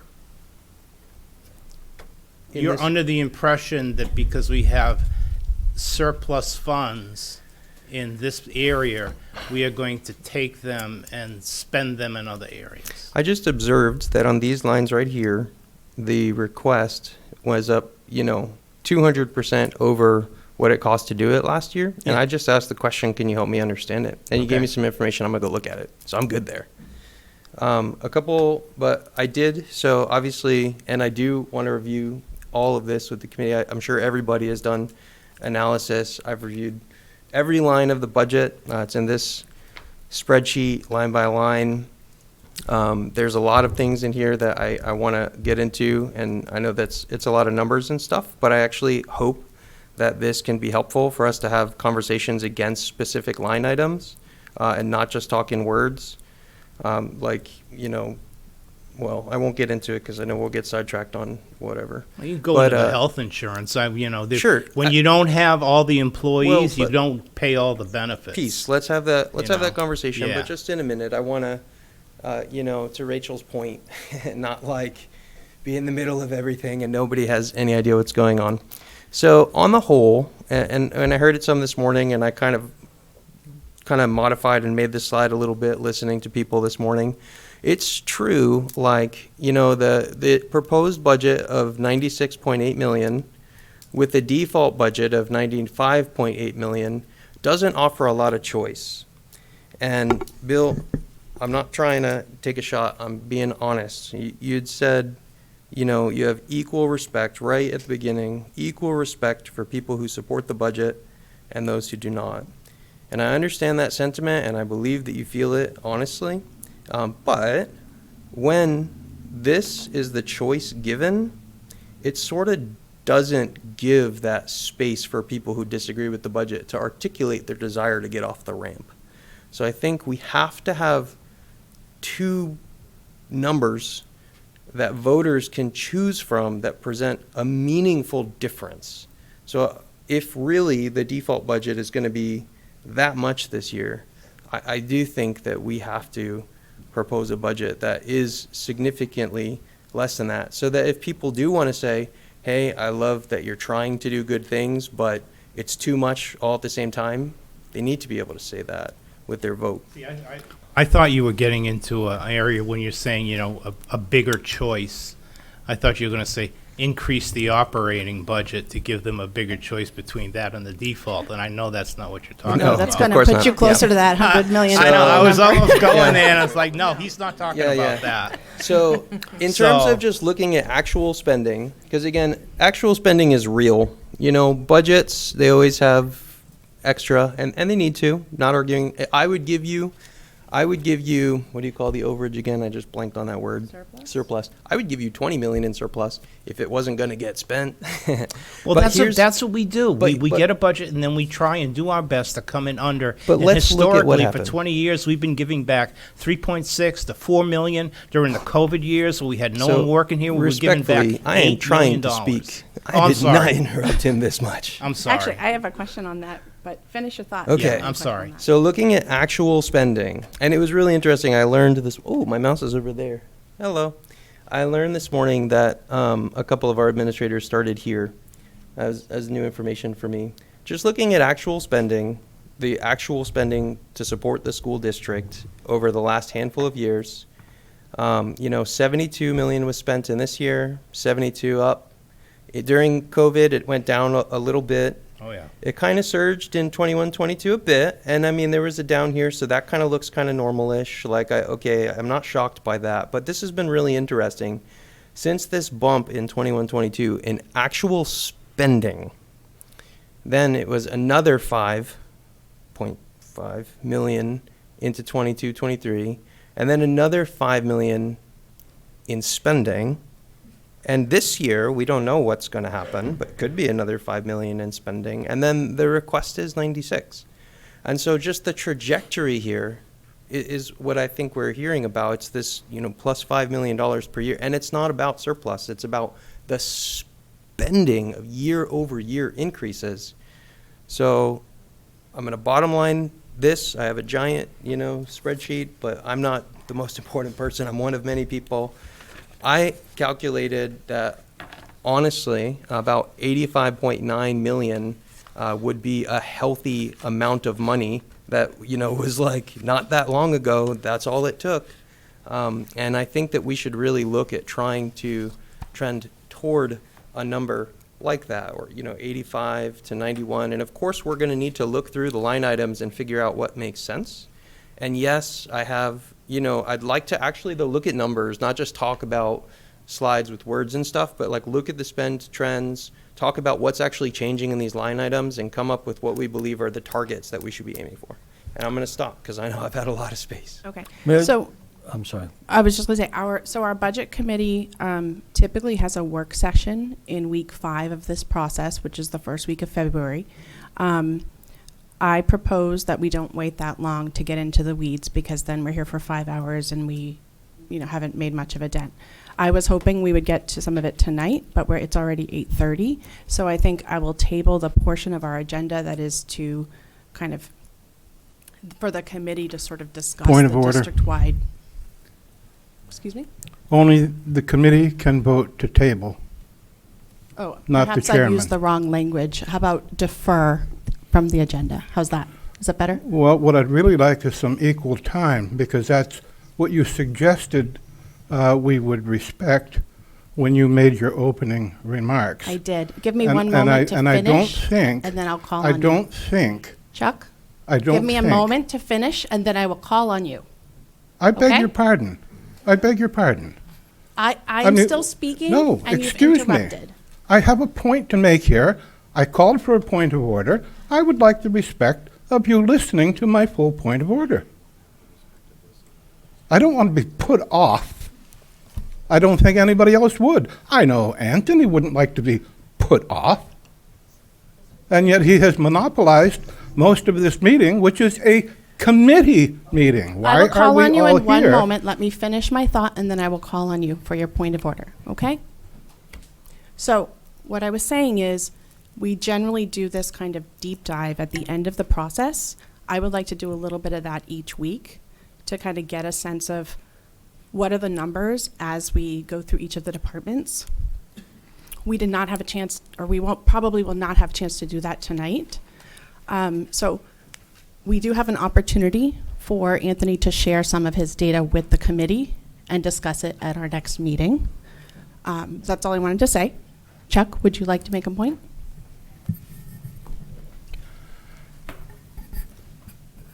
I actually want to agree with Anthony about something. The voters do not have a good choice. It is a true Greek dilemma. No matter what they vote for, the budget or the default budget, neither of them are going to really meet our needs. And this is something that has been accruing over a great deal of time. This is not a spending problem on the part of the voters of Merrimack. This is an inability in New Hampshire to have public education funded appropriately. And it's been 40 years in the making. They have nibbled away at us where our property taxes have gone up and up and up because the legislature is the only people that can solve this because they have created it. And not until we understand that we have a problem, as Anthony suggested, are we going to be able to fix the problem by actually finding a solution. And the solution isn't in spending less. The solution is something that really needs to be taken up at the legislature by our state representatives. That is the only power we have to address this issue. And we have been living by myth for a very long time, and the piper is in fact coming to pay here. It is terrible what this has done to our local property taxes. State of New Hampshire is a deadbeat dad when it comes to education, and they have been that way for a very long time. And now they have convinced innocent people like Anthony, who wants to find out what the problem is and try to do something about it, only to find out that the solution isn't within our means. We simply cannot go on with a true Greek dilemma, voting year after year after year for terrible solutions. And yet when the warrant goes out, we only have two choices. The default budget or the other budget. Things don't go down, they go up. And it is reaching a crescendo here where all of these people are absolutely correct in their fear. They haven't been following for 40 years what has happened to education in New Hampshire and how they continue to downshift expenses onto the local property taxpayer.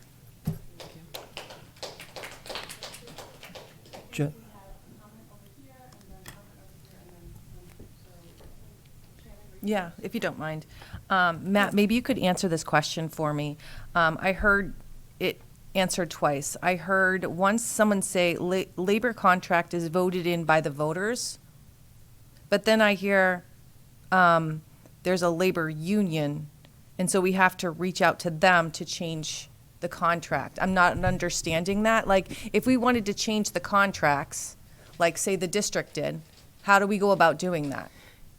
If we have 14 unfilled positions or 17 unfilled positions that have been unfilled, or 27 that haven't been, 27 custodials that haven't been filled within the past 5 years, how do we go about changing those contracts?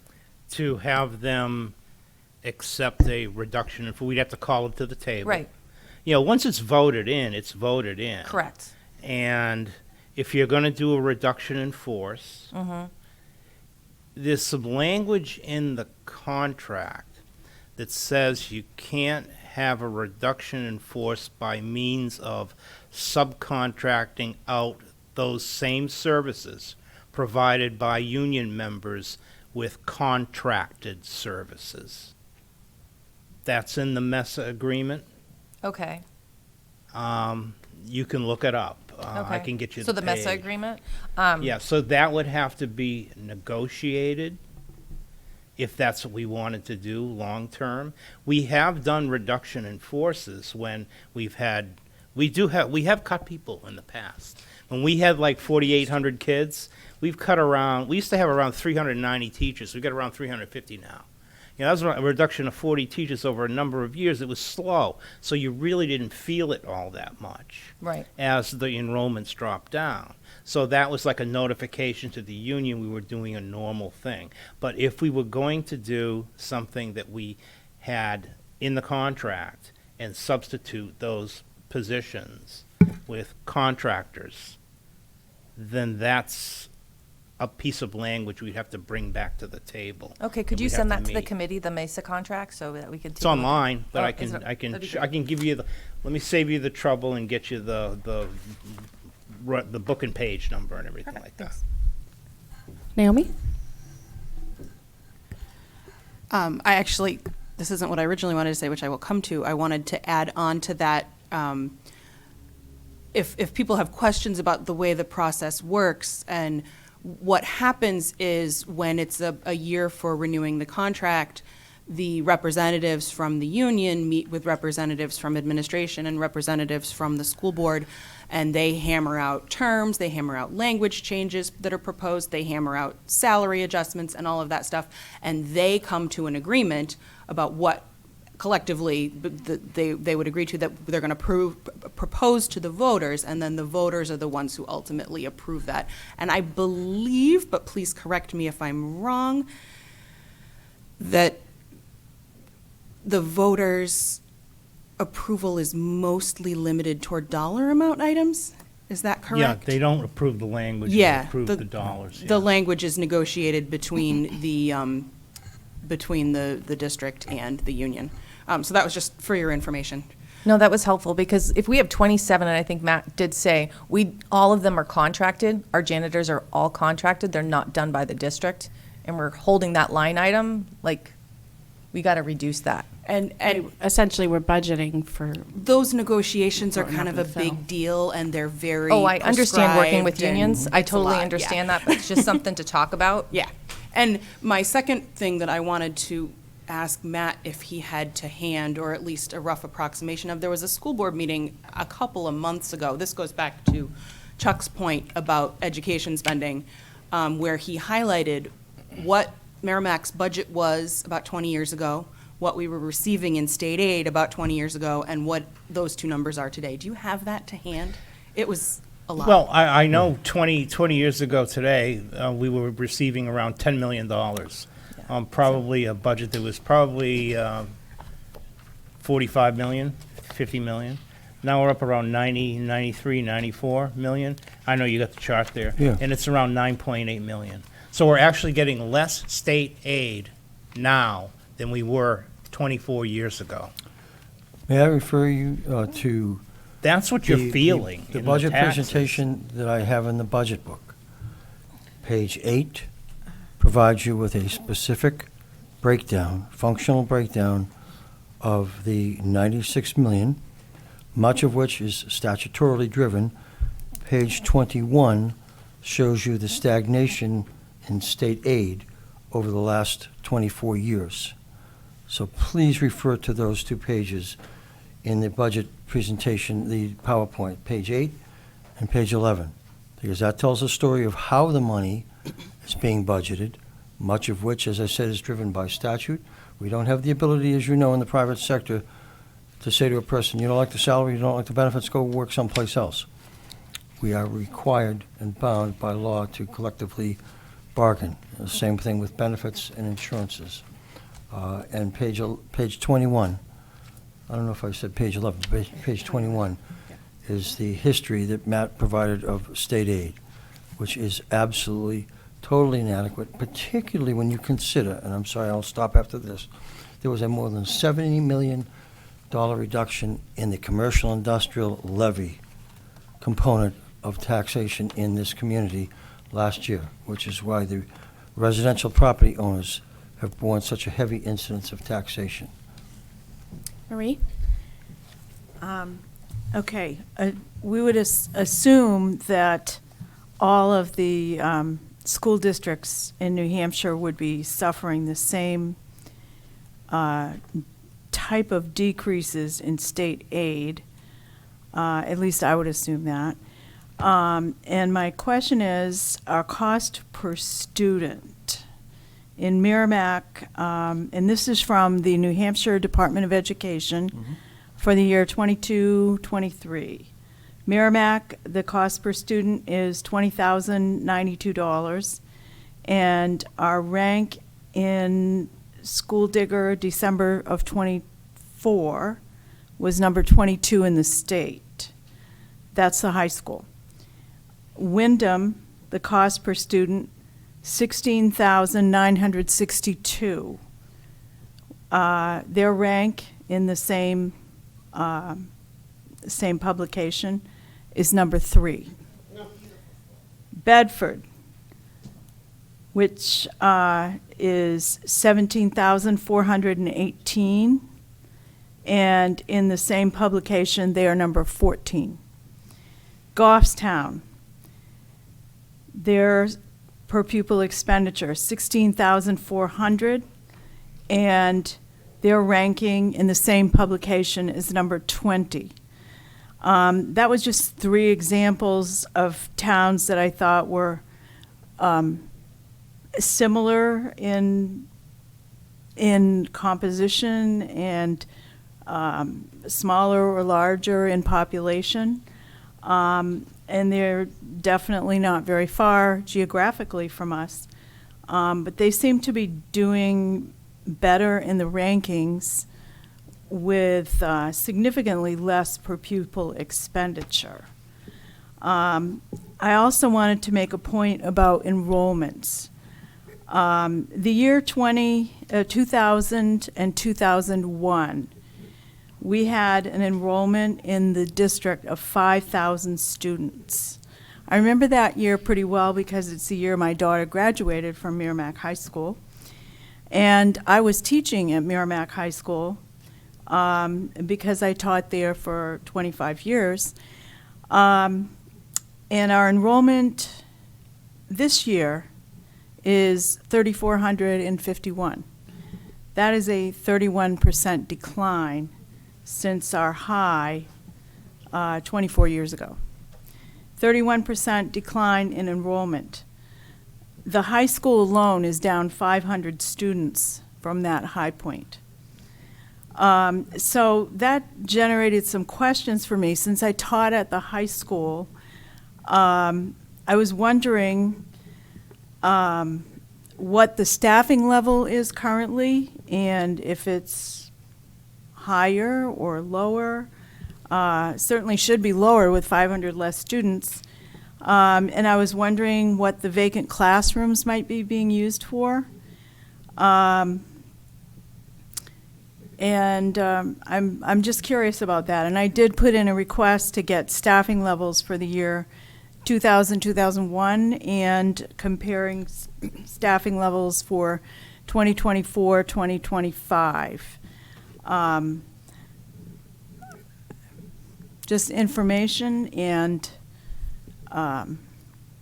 questions about why our budget seems to be outstripping what our enrollment would indicate that we should have.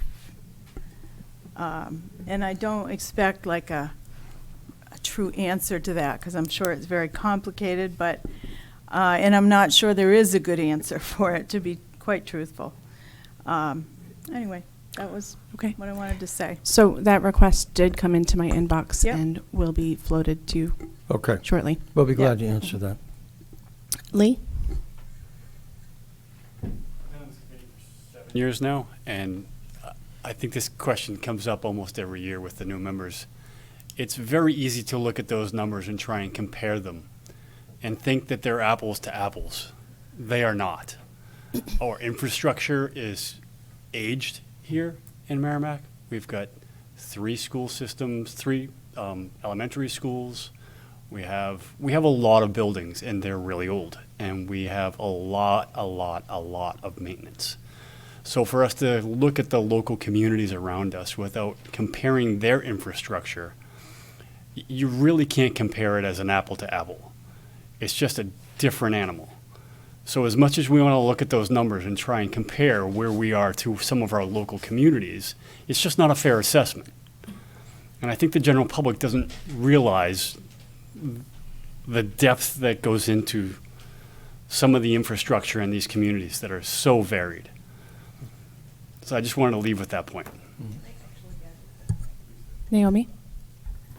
I'm not speaking to any of the communities that you mentioned, but I do know, because of people who I'm personally acquainted with who live in other towns in New Hampshire, that districts take care of their infrastructure to differently varying degrees as well. I know of other school districts, and it wasn't one of the ones you mentioned, who are in the throes of, because they deferred their maintenance for so long, they kept those numbers down, those per pupil numbers, and now they're faced with closing buildings and warrant articles for millions and millions of dollars in repairs and all sorts of things that we have avoided by proactively upkeeping our aging infrastructure.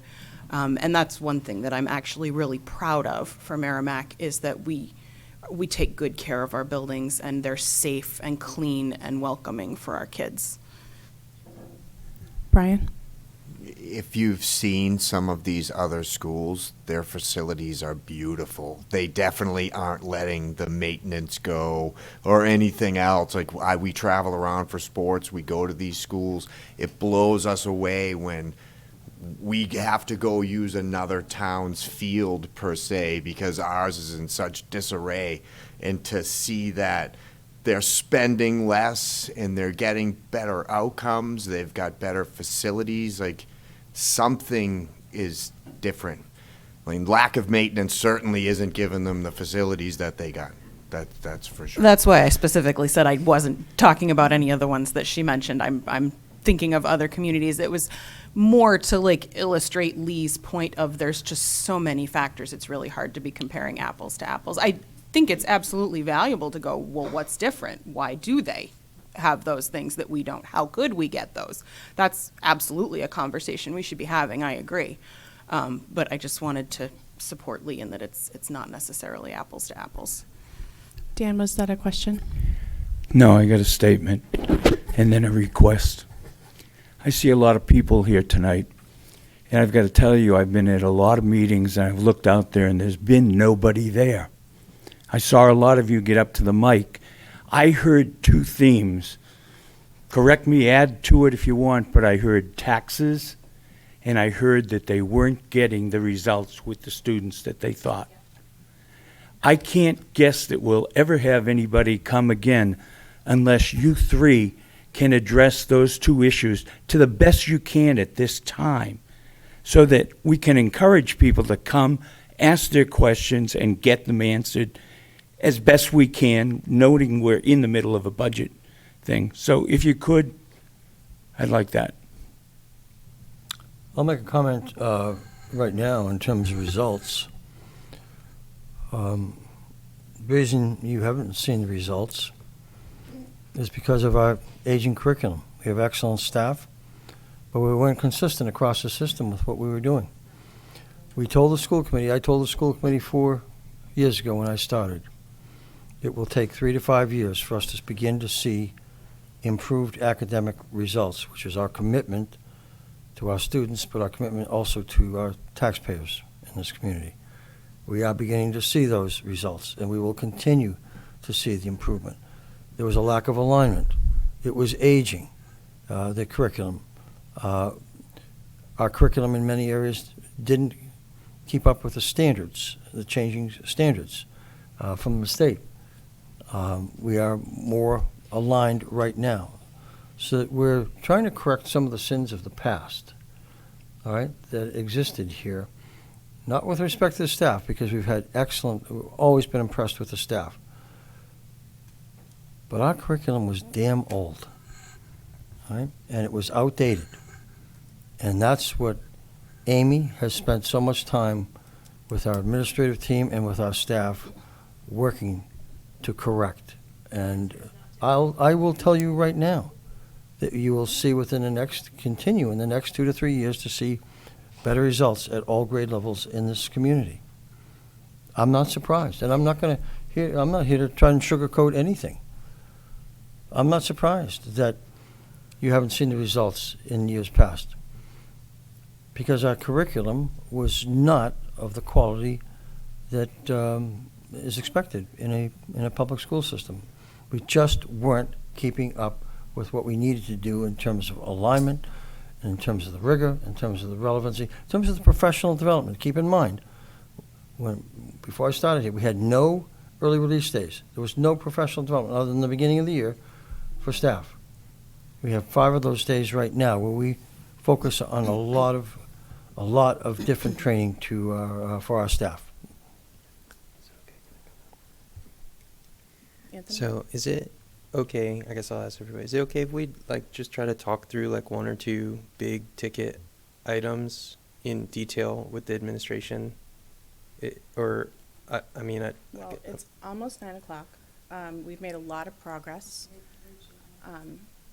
So I don't think we should get in the weeds at the moment, but we can I start feel our like there's a next couple meeting with big some of ones that. that would be easy to get through, but okay. Rachel? Excuse me.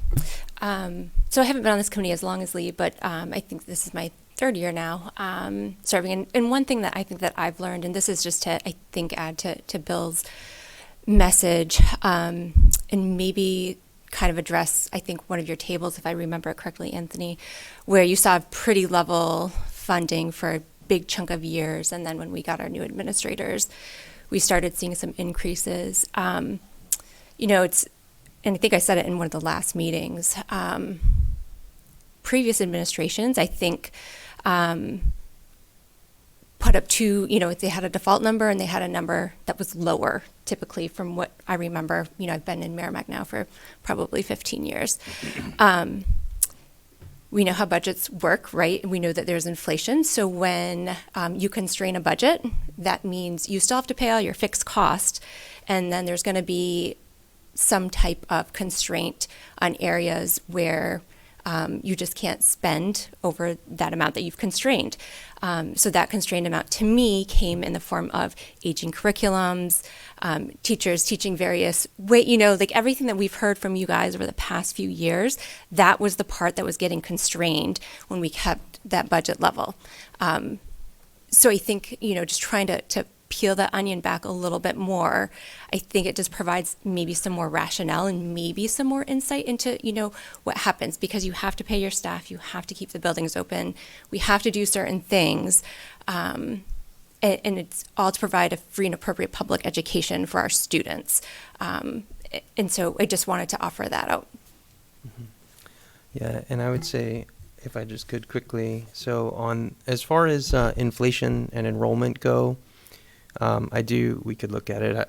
I did just a model based on that for the absolute bottom, and the forecasted, expenditures for 25-26 based on inflation and enrollment changes since 2021. The expected spend for next year would be 81 million, and so that's like 15.7 million away from the proposed budget. And I'm not saying that that's all waste. Absolutely, there's a whole bunch of good stuff in that 15.7 million. But I think for a lot of people, it's like, do we have to do all 15.7 million right now? Like, is there an amount of prioritized investment that we can do? I think that's what a lot of people are looking for. May I just respond, Anthony, that if everything that we purchase in terms of commodities, in terms of our collective bargaining agreements, our insurances, consistently increased at the published rate of inflation, we'd probably be closer to 85 million. But that's not been the case. That's not reality. We're dealing with double-digit increases to health insurance alone and dental insurance. That's the problem with all of us as consumers.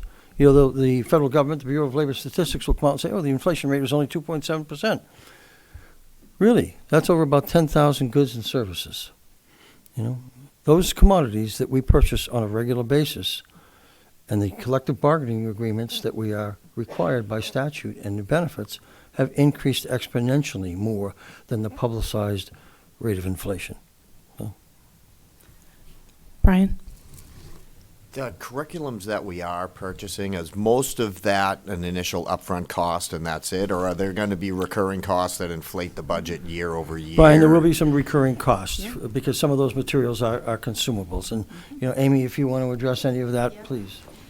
Just for the literacy curriculum, it'll be about $100,000 in consumables, and that covers Hagerty, Foundations, and Wit and Wisdom. So that's something that would be annually every year? That Yes. would be a cost. And that is any curriculum you're choosing. It's not just the ones that we're purchasing. We were talking about an aging curriculum. The last literacy curriculum that the district bought had a copyright of 2009, and I mentioned it's out of print. So it's pretty typical now. Any curriculum that you purchase, there are consumables that go with that program. Like the science program? The science program, the Open SciEd is an open resource. The consumables that we purchase for science are really related to the science experiments and the hands-on experiences that kids get. So if you think about, we will buy kits that have materials that will teach kids about shifting platonics and thermal energy and life science. They're consumables. And we do the same thing with mystery science. And some of those things we just buy at Walmart or Shaw's. It really just depends on, can you get them for the experiments that you're doing. What we buy for literacy are response booklets for kids. And so what most publishers now, and again, I went to school to be a teacher. I'm not a business person, but it is how they are making their money, to be honest, is that there is a recurring cost. And we can either pay it in the form of the booklet, or you can pay it in the form of paper and teacher time. Because teachers are going to make copies of those booklets, whether or not we buy them from the publisher or we make our own. Some publishers do not give you permission to make photocopies, They'll and so copyright it, right, they're on and that was a pretty common practice where we would take things and reproduce them. And I've told teachers, I don't want anyone to not be truthful and honest. You cannot make a photocopy of a Foundations workbook. It's against the law. So we try to purchase those things from year to year. And so if you just look at literacy, it'll be about $100,000 per year. Now, are we using Eureka Math, or are we No, looking to we didn't. pilot Eureka So Math? right now we use a program called Envisions. We had a 6-year contract before I came, and then my first year, the person who was prior to me signed a 3-year contract. So next year will be, we signed a 1-year, and then, we signed a 3-year and then a 1-year. And so next year we will start to look at our math programs.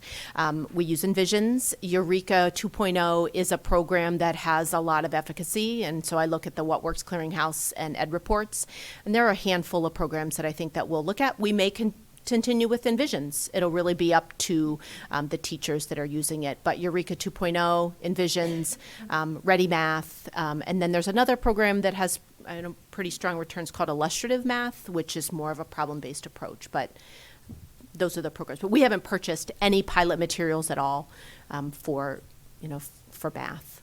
Okay, thank you. Sure. Okay. It is 9 o'clock, and I'm going to make a comment that I feel is kind of wrap up. So unless somebody has a burning question, I'd like to go ahead and do that. Bill, Amy, and Matt, I really appreciate that you came out today to share with us the improvements that you have implemented in this district over the last 3-4 years. We very much appreciate the work that you've done, because clearly Merrimack was not where it needed to be, and you're working very hard to get us there. However, I do think that the public comment resonates with this committee, and I think Anthony kind of said it. There's a 5-year vision, right? There's a 3-year vision. There's a lot of amazing things that you want to do for the district. I'm wondering if we need to relook at those priorities a little bit and not stop, but maybe take a pause on implementing across the board so many fantastic changes that are costing a lot of money. So you've got an amazing safety and security process that you're putting in place. You want to fix all the roofs. You want to change all the curriculum, all of which are important things. But I think the community is saying, we can't bear that all at the same time. And there needs to be some sort of a staggered approach. And I said this last year when we were talking about technology budget, which I suggested that we look at, and I think, Rachel, you at one point had too. Just because we made a 3-year plan or a 5-year plan for something doesn't mean we have to hit that goal in 3 years or 5 years. If the community is saying they need this to stretch out a little longer to get to that end goal because it's unsustainable for them, I think we as a committee need to hear that. And we need to respond appropriately with a budget number that makes sense. May I just say, we heard the people here tonight, certainly. We just want to make sure that we hear everyone, or as many people in the community as possible. I want to respect everyone's opinion. Those who don't want to see anything increase in terms of spending and taxes, but those who are also concerned about where we have been in the last 5 to 10 years and where we're trying to go now. That's why we're trying to establish very careful priorities to make sure that we can sustain programs and services to our students, improve them where we need without, my philosophy in all of the years I've been in education is you don't overexpand in good fiscal times, because that means you just have to cut too deeply in very difficult fiscal times, is to try to maintain a measured approach, which is the approach we've tried to take this year. We've requested relatively little beyond the default budget, and only that to address what we think are the most critical needs. So, it's important that you hear from everyone, respecting everyone, not only the people here tonight, but also those people who say, we haven't been satisfied. We don't want to see the progress that the school department has made stop. So let's keep talking about it. All right, and we'll be glad to answer any of the questions that you have. Make sure you understand how we've established the priorities that we've established, why we've budgeted the monies that we've budgeted, and we'll be glad to share that with you. And appreciate the nice comment. Thank you. Lee?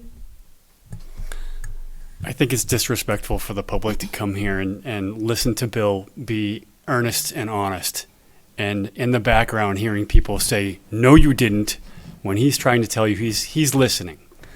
So I'd really like you to keep those comments to yourself, and they don't belong here. Thank you. Okay. So we have had a hearty discussion. I think we've reached some agreement to continue conversations. I will work on what our next meeting looks like, but I think it's a good time to wrap it up for tonight. Thank you, everyone who has come out to be a part of the conversation. Let me get to my... Oh, yeah. Really quickly, in your packets committee, there is, Amy, Matt, and Bill, you can stay or you're free to go if you like. Thank you. Thank you. So, committee, in your packets, there is a liaison team chart for our upcoming meetings. Most of our meetings have been scheduled. There are, I think, 2 that are still pending to be scheduled, so be on the lookout for an update from, I think Pat's been sending those out to everyone.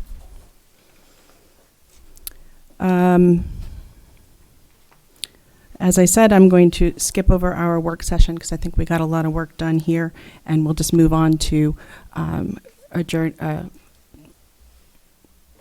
Our next meeting date will be January 14th, same time, same place, 7 p.m. I'd like to open the floor for public participation before we close.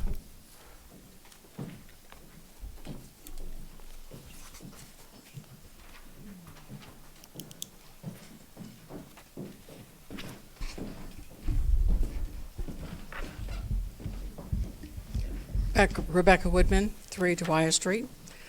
I just want to thank the Budget Committee for hearing and listening to all of the folks that came tonight. That stood here and talked about the increase in their taxes and how they cannot bear any more increase. I also heard this comment many times. I ran for state rep last year. I walked the streets of Merrimack. I knocked on a lot of doors. And I can tell you, the people are hurting. I had people say to me, I don't know how much longer I can live in my house. I don't know how much longer I can keep my house. That just broke my heart to hear that. People who have lived in this town for years. And with the current budget, asking budget, and with the default budget, they don't have much of a choice, do they? So I'm asking that you look at this very closely, as you have tonight. I appreciate the questions, and I appreciate the concern. Thank you so much. Thank you. Any other public comments?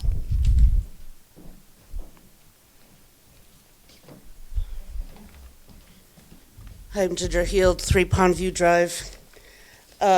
Really not much of what I heard talked about tonight goes to answering the question, how is this going to be improving the test scores and such of our students tonight? A new roof is not going to necessarily do that.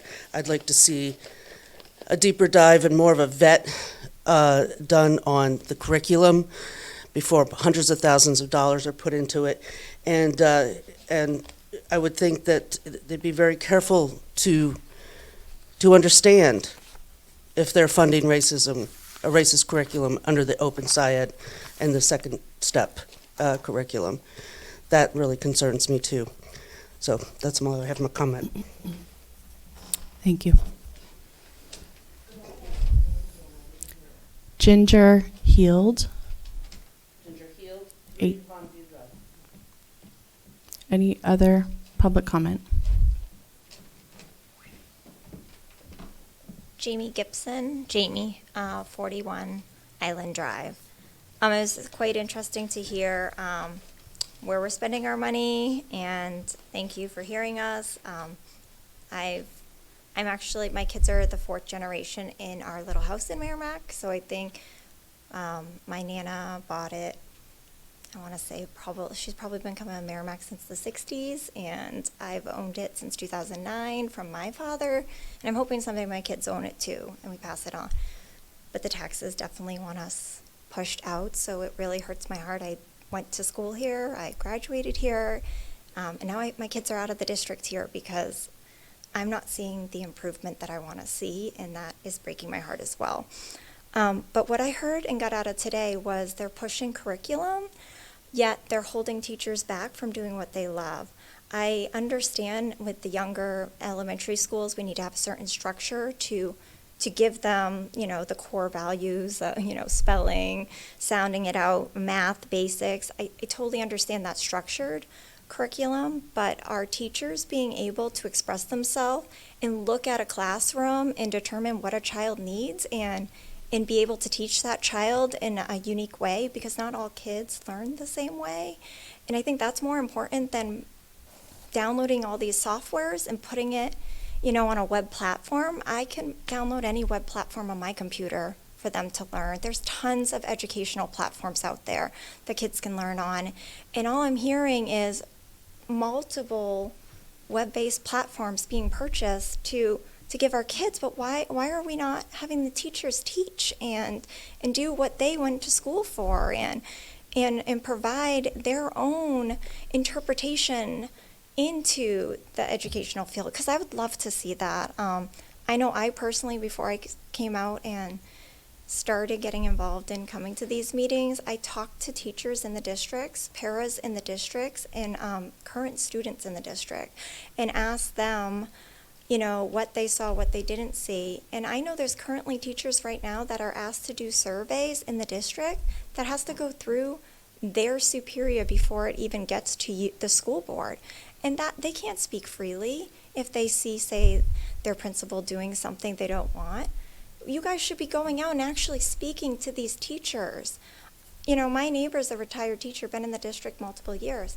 And when I had issues with my child in the school she was in, I asked her, right to her, knocked on her door, and I said, "Can we talk?" And she goes, "All I know is there is one elementary school I would never send it to." And that was it. That's all I needed. And I don't need to go down that, but that is important. That was from a teacher. There's paras in this school town right now that I know that will not work at a certain school. So you guys are having a hard time finding paras, but are you actually talking to the paras on why? Why are you guys not getting the applications you used to get? Because I think that's important. That's important with your budget. You won't be paying contractors to hire these people, and you could cut costs there. Go talk to your current staff. I just really hope you look at everything and really I would hate my daughter or my other kids to not have the opportunity to live in this town because they're pushed out because we just keep spending. Thank you. Anyone else would like to speak? Matthew. Thank you. Matthew Brown, 147 Babuzik Lake Road. I appreciate, obviously, the committee's hearing everyone's opinion, but I think there's a large population of people who aren't represented, and that are the students, who I think is the most important constituent of the school district. That's what we strive to achieve, is excellence for our students. Waiting to introduce new curriculum could be the difference between a student staying back a grade or progressing to the next grade. Waiting to fix a building, to fix our crumbling infrastructure, and to make our schools safe is the difference between safe students and disaster. I appreciate everybody's opinion and viewpoint, but it's the students that are represented. It's the students that are the future of this town. And this is a public school system. Our public school budget should be devoted to ensuring that our public school students are adequately served. Thank you.